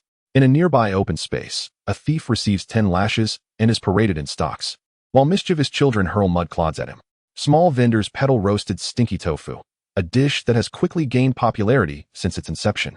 The aroma of grilled tofu wafts through the air, enticing many to purchase skewers, sprinkled with fiery chili powder from Dun, and drizzled with a touch of New Chang'an soy sauce and sesame seeds, creating an irresistible delicacy. On this radiant day, Pincushion strolls alongside Aegon, who is 6 months pregnant. Upon learning he was to become a father, he was initially struck with shock, followed swiftly by overwhelming joy. He never imagined that in this foreign realm, he would embrace fatherhood. The emergence of a new life bestowed upon him an unparalleled sensation. To a man, all worldly titles may be earned through effort, yet the designation of father holds a sanctity unmatched. Sons and daughters, as the traditional bearers of lineage and spiritual legacy, are indeed a divine blessing. A novel experience and feeling envelopes Pincushion, allowing him to perceive the sublimity of existence. His subordinates share in the joy, for they too can pledge loyalty to the bloodline. In celebration, Pincushion hosted a grand feast lasting 3 days, where all revelers indulged in hearty libations. Even the slaves laboring in the mines were granted a jug of wine and a generous portion of beef, while commoners and soldiers received even greater quantities of fine wine and food. As they drank heartily, they exuberantly shouted praises. May the emperor be merciful. Kao is generous. The officials are truly affluent. I wish to bear your little monkeys. Accompanied by Aegon amidst a throng of guards, Pincushion ventured into the lively marketplace. The people recognized their ruler along the way, bowing in respect, to which he responded with gentle waves. Aegon, who had not ventured outside for quite some time, radiated joy akin to that of a child, enchanted by the myriad stalls, each brimming with stunning garments. A water-red silk dress, a gray gown adorned with golden patterns, a black embroidered shawl, a yellow skirt with golden edges, and plain robes, exquisite jewelry, lion necklaces, delicate dragonfly pendants, silver sword charms, and beaded headdresses, and culinary delights from various regions: honey plums, chicken and carrots, truffle risotto, ribeye steak, roasted chestnuts, creamy chestnut soup, crispy hot bread, and even done spicy snake sauce and honeyed locusts. Overwhelmed by temptation, Aegon succumbed to the allure of shopping, revealing the innate nature of a woman in a shopping frenzy. Pincushion, eager to fulfill her desires, indulged her whims without haggling, much to the delight of the merchants, who wished for her patronage to be a daily occurrence. In the distance, the rapid sound of hooves echoed, signaling that the situation in New Chang'an was not urgent enough to warrant a reckless gallop. Those who disobeyed would face 30 lashes. However, approaching was a swift-mounted courier known as the Flying Arrow Rider. This elite rider, chosen for their exceptional horsemanship, was mounted on the fastest and finest steed, adorned in a crimson military uniform, dedicated to the urgent delivery of letters and intelligence. Capable of traversing hundreds of miles in a single day, as the Flying Arrow Rider spotted Pincushion from afar, they did not wait for their horse to come to a halt. With a graceful dismount, they approached Pincushion and presented a letter with both hands. Upon opening the missive, Pincushion perused its contents, momentarily taken aback. Without altering his expression, he carefully folded the letter and held it tightly in his palm. He then closed his eyes, inhaled deeply to steady his emotions, and gently instructed Aegon to continue her shopping. Subsequently, he summoned all the generals to gather in the council chamber. Bowing his head, he tenderly caressed Aegon's belly, whispering a few words that filled her with joy. Had she understood the nature of his words, her mood might have soured, for Pincushion had conveyed to their unborn child, "My dear, your arrival will herald the fall of many heads.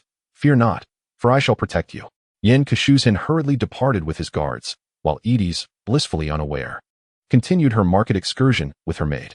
However, unbeknownst to her, a merchant from Lazaland stood among the crowd, observing her with a mix of curiosity and uncertainty. Had Aegon caught sight of him, she would have recognized the merchant, named Kustin, who had conducted trade with her family for many years. Chapter 68. The leverage of the little people. The council chamber had lost the tranquility of the previous day. now flanked by armed guards whose stern expressions filled the atmosphere with a tension almost palpable. Pincushion sat alone at the center. Once all the mid-ranking and senior generals, including Wang Yin Quid-Duan, Nahaboyan, and Ji Zhongza had assembled, Pincushion produced the letter for all to view. The letter contained a few sentences detailing the chaos. On August 27th, rioters in Milan City demolished the Holy Love traditional medicine clinic, resulting in numerous casualties. And the whereabouts of Dr. Ibn Sina are unknown. The turmoil has spread throughout the city, with followers of Hao Yin Dao and caravans from New Chang'an being slaughtered, suggesting incitement. Upon reading the letter, Nahaboyan and Wang Yin Quid-Duan erupted in cries of indignation, demanding retribution. Ji Zhongza pondered for a moment before inquiring, "Is this information accurate?" Pincushion replied, "This is intelligence received from an insider several days prior."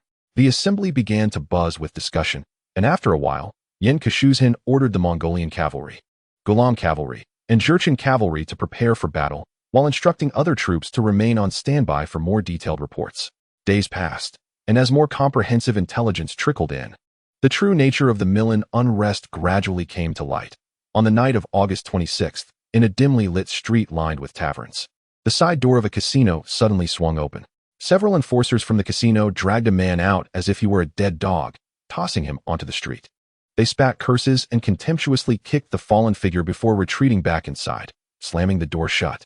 Keita spat out blood and, rising to his feet, he contemptuously discharged a glob of saliva behind the casino's door. These unscrupulous bastards, is it not merely because they lost at gambling and could not procure any funds? Could they not allow me to try my luck a couple more times? I am certain I could recover my losses, the scoundrels. He lifted his foot as if to kick the wooden door, but to his surprise, the door creaked slightly, startling Keita into a hasty retreat.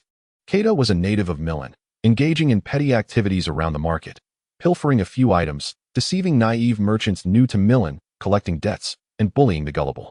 As he ambled down the street, the enticing aromas of food and fine wine wafting from the tavern nearby, coupled with the laughter of streetwalkers, made him swallow hard.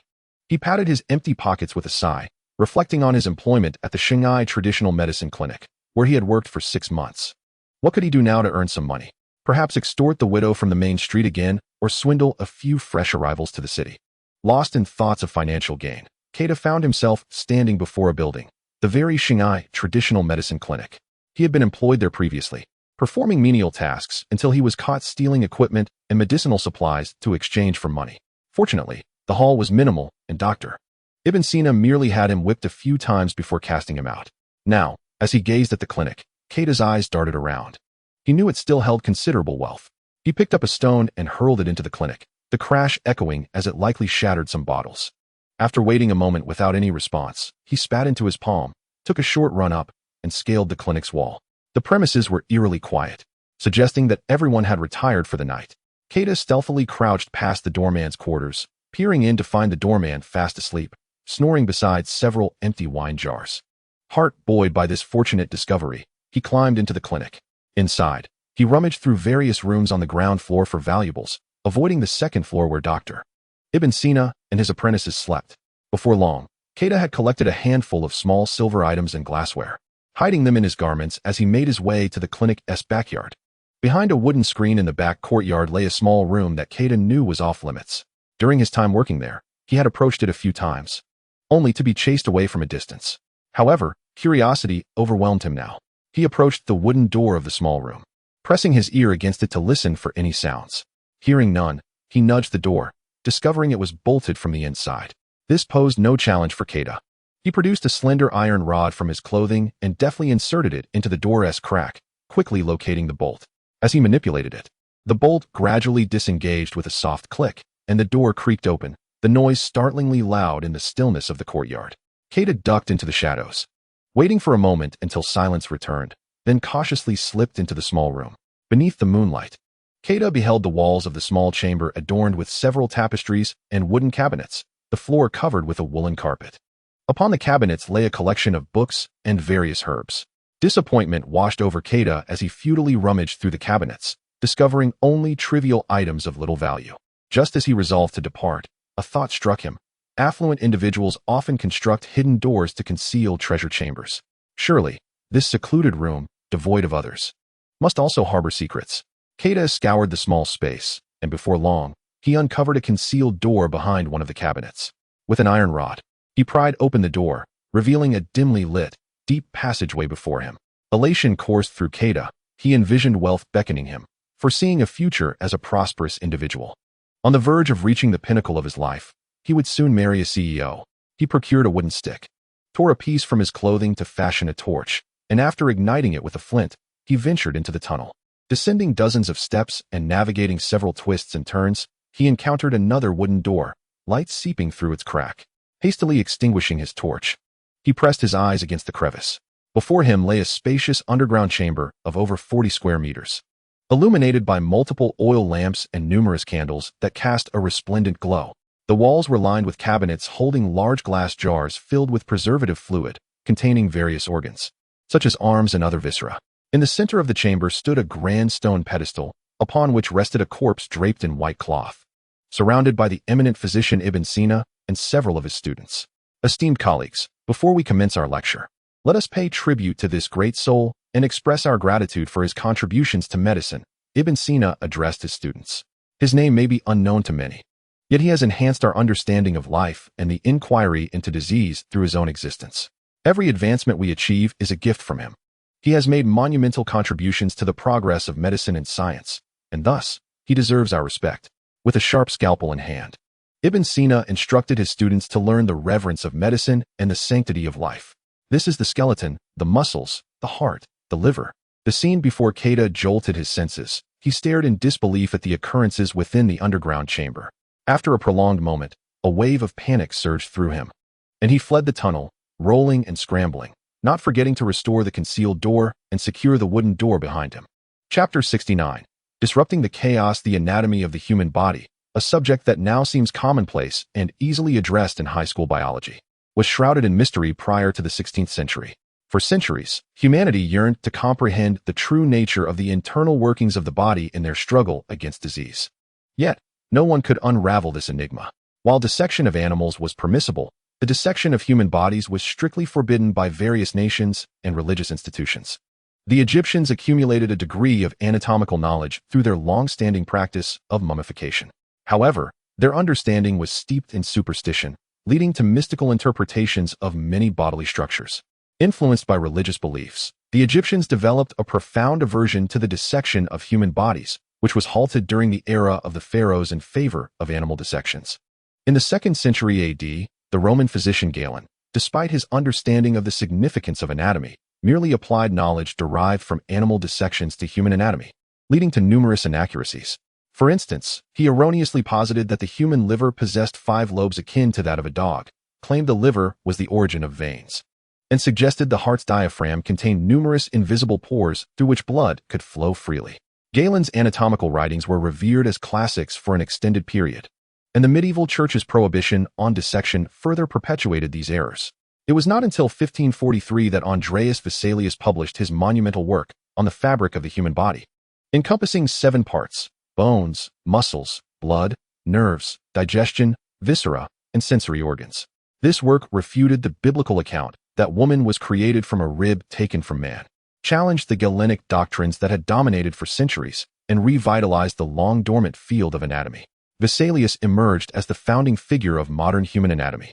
The Kota was unable to comprehend this, nor could many from the Milan. Startled, Kota fled the Shanghai traditional medicine clinic, his treasures in hand calming him down. He was aware that the clinic was recently established by the illustrious Tao-Hua-Shih, who had decisively defeated the Dothraki. Fearing their retribution, he admonished himself to forget all he had witnessed. He sought a place to liquidate his stolen goods for currency, then visited a familiar tavern where he indulged in fine wines he seldom tasted. Amidst the clinking of goblets and the exchange of toasts, some patrons began to jest at Kota's expense. "Kota, how do you afford sherry? Did you pilfer from that unfortunate merchant? Perhaps you've deceived some woman. Are you not afraid of being turned into a eunuch?" They laughed. You see, Kota must have sold his first time to a wealthy man. Their coarse laughter nearly shattered the tavern's roof. Kota's face flushed with anger. He nearly leapt to confront his mockers, but upon seeing their burly forms, bearded faces, and rippling muscles, he hesitated. The patrons continued to jest about the timid, greedy, lewd, and boastful little thief, Kota, creating a raucous atmosphere. Half drunk, Kota finally could bear it no longer. He leapt up and proclaimed, "You know not what I have witnessed. I tell you, it will terrify you. The Xing'ai clinic is desecrating the divine and conducting wicked rituals. He animatedly recounted his experiences at the clinic to his fellow drinkers, eliciting gasps of astonishment, which greatly satisfied his vanity. However, after satiating their curiosity and thrill for the bizarre, few among the patrons took Koda's words to be credible. Only consider Kada as indulging in tales and boasting. For the Xing'ai Traditional Medicine Clinic enjoys a commendable reputation locally, with its practitioners exhibiting remarkable medical skills. Having healed numerous individuals, Dr. Ibn Sina himself possesses the demeanor of a learned scholar, frequently seen among the nobility. He is known for his gentle and affable manner towards patients, earning him widespread respect. While Kada brags about his experiences, the patrons nearby jeer, oblivious to the exchange of glances between two men in black cloaks seated at the head table. As Kada staggered out of the tavern, contemplating the prospect of seeking the company of a courtesan, he was suddenly accosted by two burly men who seized him, dragging him into a carriage. At dawn, the lords of the Great Pyramid received word of the events. Is the news credible? Inquired a lord from the Kantak family. Without a doubt, that filthy little thief swore upon his life that it is all true, a subordinate affirmed. Defiling corpses and engaging in sorcery presents a splendid opportunity. A chance to strike at the Toa-Stone people, another lord remarked. But is not the dissection of bodies a part of conventional medicine? Some physicians in Westeros have practiced such, a lord from the Glaza family questioned. Indeed, it is conventional medicine, the lord from the Daznak family paused. Yet they would not share that sentiment. He pointed towards the city of Mir beneath the Great Pyramid. Nor would they think so. He gestured towards the distant Golden Dome Temple of the Holy Grace. Thus, this is our moment for retribution. However, we must not intervene directly. After all, we have trade relations to maintain. We shall not jeopardize our financial interests, he stated. And the opium, another lord added, eliciting laughter from the assembly. After a brief discussion, several lords summoned a few subordinates, issuing instructions that were promptly obeyed. Could this be considered divine punishment? The lord from the Kantak family inquired. No. The divine punishes no one. He merely observes from his celestial throne. The lord from the Daznak family replied, gazing at the bronze harpy statue. Whether in sorrow or joy, it is but entertainment for the divine. Only our own hands possess the power to enact punishment. After delivering a lecture on dissection, Dr. Ibn Sina enjoyed a brief respite at dawn before attending to a stream of patients seeking his expertise, while his students busily scurried about. At midday, Dr. Ibn Sina sat quietly in his study, diligently taking notes.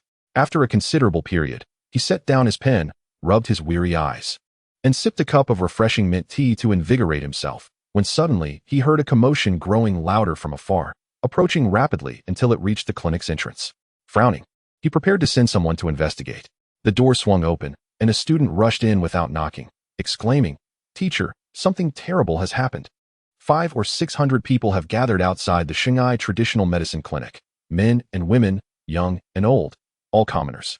Among them are several priests from the Temple of Holy Grace, fervently waving their arms and shouting, 'Desecration!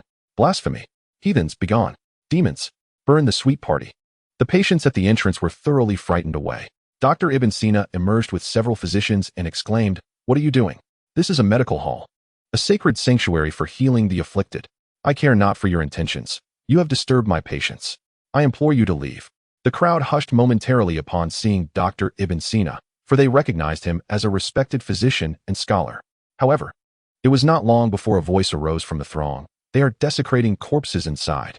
Indeed, they are conducting vile rituals.' Another voice chimed in, 'Desecration! Desecration! Heathens!' The crowd, stirred up, once again grew boisterous. A priest from the Temple of Divine Grace stepped forward with a grave demeanor. 'Doctor, I hold you in high regard, but we must enter now. We have received word that you are defiling corpses.' Dr. Ibn Sina's expression stiffened as he began to grasp the gravity of the situation. 'Charge in, urged some malicious instigators, and the crowd surged toward the medical hall. Dr. Ibn Sina and his students desperately tried to block the entrance, but suddenly, a stone flew through the air and struck Ibn Sina on the forehead. Blood gushed forth, and he collapsed to the ground. His students hurried to lift him and retreated into the sanctuary. The sight of blood only incited the crowd further. They tumultuously stormed into the medical hall, rummaging through everything in sight. Many climbed up and down the stairs, seizing valuables amidst the chaos. The patients within the medical hall fled in terror, while a group of assailants made a beeline for a small room in the back courtyard. Observing this, Ibn Sina summoned a few students, instructing them to gather their manuscripts and exit through the back door. Chapter 70. the city fox, and the country rat soon. A jubilant cheer erupted from the courtyard. We found it. A group emerged from the small room, carrying glass jars filled with specimens, displaying them for all to see. The crowd erupted in angry shouts. Satanic fiends. Burn them. Kill them. The mob surged toward Ibn Sina, and several students stepped forward to shield their teacher. The rioters responded with fists and feet, quickly drawing knives to stab at the students.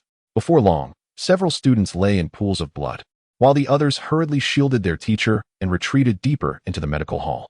The chaotic crowd within the medical hall assaulted the patients, driving them out, plundering belongings, and smashing everything in sight. They tore apart medical notes, and finally, armed with torches, they doused curtains and beds with oil, igniting them in flames. With a resounding roar, flames leapt several feet high. The medical hall was swiftly engulfed in flames, the inferno raging on the first floor, where countless books and medicines were reduced to ashes. The flames quickly spread up the wooden staircase, igniting the second floor, while thick black smoke billowed into the sky. The wind fueled the fire fiercely, transforming the water thrown upon it into vapor. The tongues of fire leapt several meters high, interspersed with the crackling sounds of collapsing structures. The fierce blaze emitted explosive sounds, mingling with the howling wind, creating a melancholic symphony of chaos. An exuberant crowd gathered around the burning medical hall, cheering wildly. Suddenly, someone raised a celestial robe, along with various celestial artifacts, displaying them to the onlookers. Behold, these were found inside. A cult. They must be responsible. The celestial way has blasphemed the divine. Voices in the crowd echoed in agreement. A priest from the sanctuary of Holy Grace proclaimed vehemently, "The celestial way is filled with sin, a devil that desecrates the mortal realm. Wicked heretics. They defile the righteous path. Their actions are diabolical." His face flushed with fervor. The goddess with the eagle's form has delivered her decree. There are many followers of the celestial way in this city. Punishing these heretics is to protect your families and friends. This is a righteous battle. Fight. Drive evil from this city. You are all noble warriors. The priest from the sanctuary of Holy Grace fervently incited the crowd. Ahuak. Exterminate them. Burn them alive. Fight. Fight. Holy war. Death to couples. Burn the singles alive. Annihilate the heretics. The frenzied crowd chanted slogans, brandishing torches, converging from all directions towards the followers of the celestial way in the city. The ruffians of Milan City also eagerly joined in, viewing this as an unprecedented opportunity. Of course, they failed to notice that many robust men had infiltrated the crowd. The patrolling purists and the city defense team had vanished without a trace. The chaotic uproar began to ripple throughout the city, as thousands of rioters surged into the homes of the Celestial Way's followers, beating the male heads of households, violating the women, plundering valuables, and ultimately setting their homes ablaze. Many followers of the Celestial Way were dragged into the streets, stabbed to death, or crushed by stones, while the preaching priests were burned alive, eliciting cheers from the onlookers. The Mongolian merchant caravan's encampment was besieged by thousands, and the caravan's dozens of guards were utterly powerless against the mob, who overwhelmed them and beat them to death. The frenzied rioters slaughtered every single member of the caravan, including cooks and muleteers, leaving over 200 dead. The caravan's goods, including gold, silver, leather, medicines, and sable furs, were all seized, and the encampment was reduced to ashes. The entire city of Milan was shrouded in the revelry of anarchic mobs, with innocent citizens caught in the turmoil. Whenever someone was accused of being a follower of the Celestial Way, the mob would storm in, annihilating entire families. Even businesses that had trading ties with the Mongolians were looted, as shopkeepers were labeled as traitors and deemed unfaithful, leading to their beatings and subsequent hangings. The corpulent Mongolian agent found himself besieged, yet fortuitously, the high walls and sturdy gates of his abode, bolstered by the presence of hundreds of loyal guards, managed to hold back the unruly mob. However, he could do naught but cower within his home, trembling in fear. In the span of a single day, thousands met their demise or were grievously injured, and countless homes were reduced to ashes. It was only by nightfall that the illustrious leaders of Yilan dispatched their troops to restore order. Upon receiving detailed accounts of the chaos in Yilan, the entire army and the heavenly path were incensed, fervently petitioning the emperor for vengeance.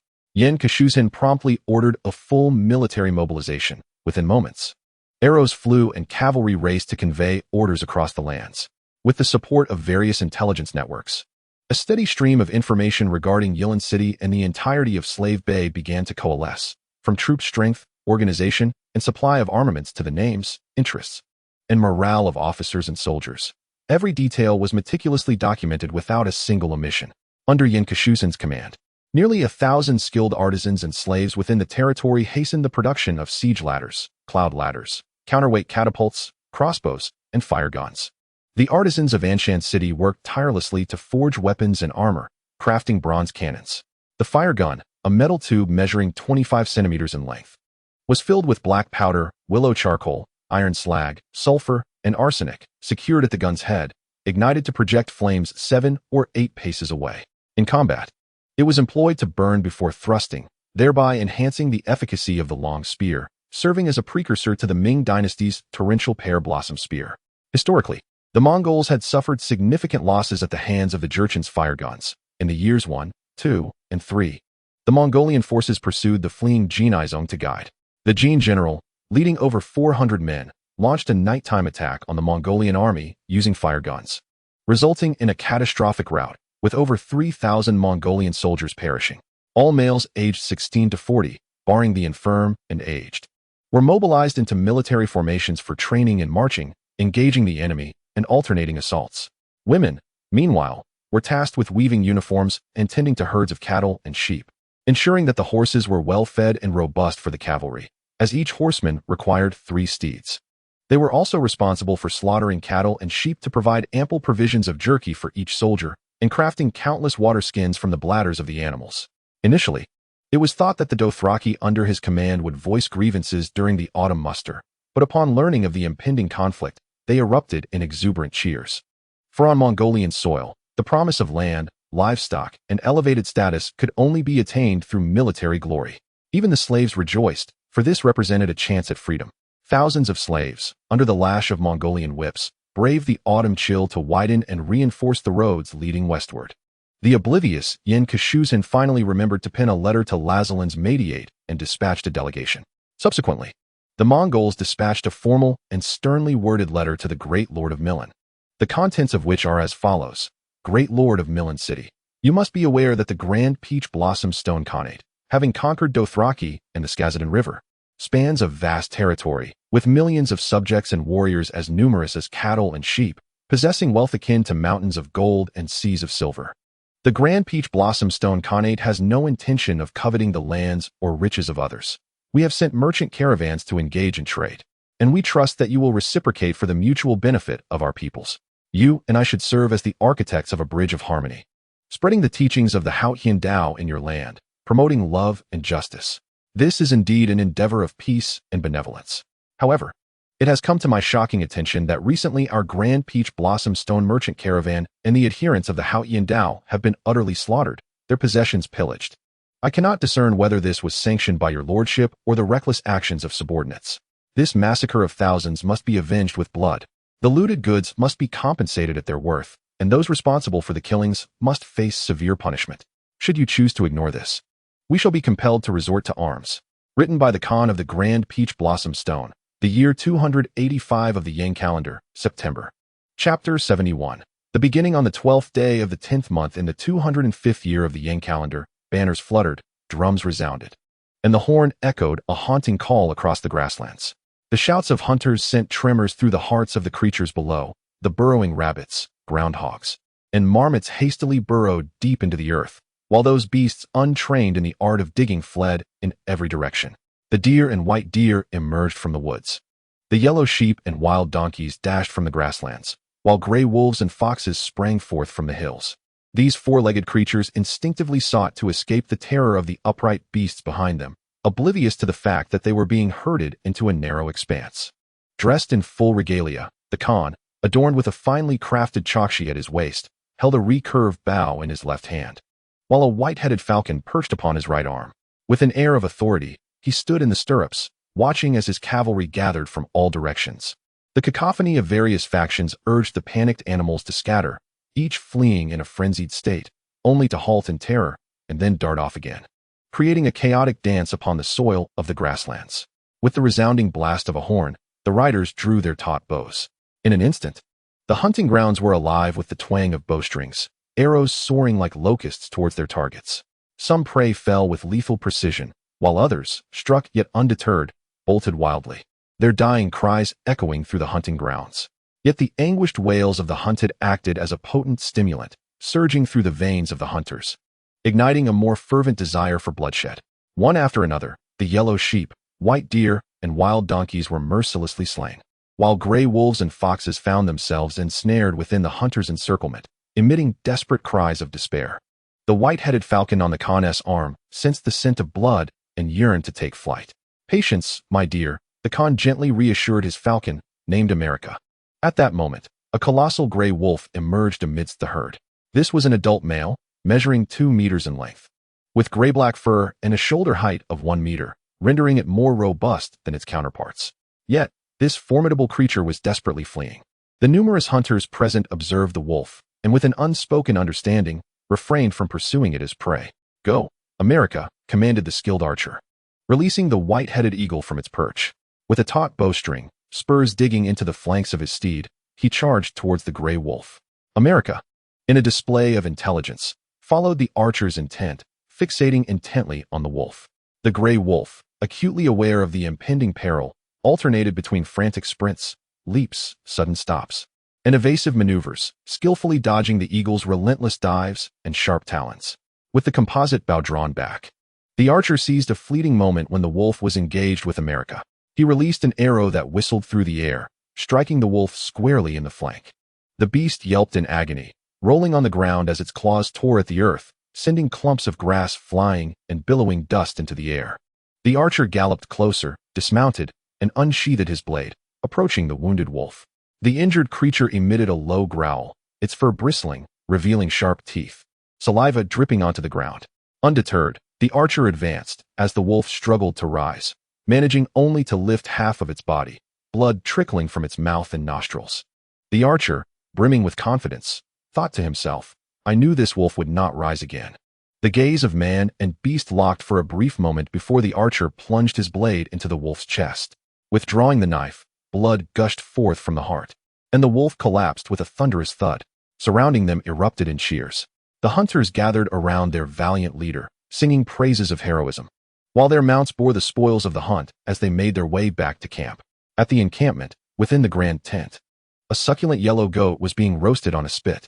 A chef diligently turned the meat and basted it with oil, seasoning it with salt and spices. In a short time, the goat took on a golden red hue, exuding an irresistible aroma. Sensing it was ready, the chef deftly sliced open the thigh, revealing the bone, and made precise cuts at the shoulder, carefully severing the spine with 3 horizontal slashes at the waist. He then carved along the neck to expose the shoulder blade, expertly removing the tender loin, the most flavorful part of the goat, followed by juicy chops and delectable ribs. The chef presented the cut loin, chops, and ribs to the archer, who sprinkled some chili powder atop and joyfully began to feast.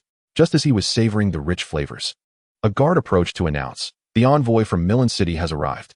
As Pincushion bowed his head to savor the lamb chops, the envoy from Millen City loudly proclaimed the contents of the reply, essentially asserting that the unrest was self-inflicted by the Tao-Hua-Stone people, who had violated the law and deserved the death penalty. Millen City bore no responsibility and urged the Tao-Hua-Stone Khanate not to act irrationally, as it would undoubtedly affect bilateral trade. They boasted of Millen City's long-standing fortifications, which had stood strong for centuries, with towering walls and a multitude of allies, boasting an army of 1 million, never having been breached. They taunted the rural folk, daring them to come forth, asserting that failure to do so would brand them as cowards.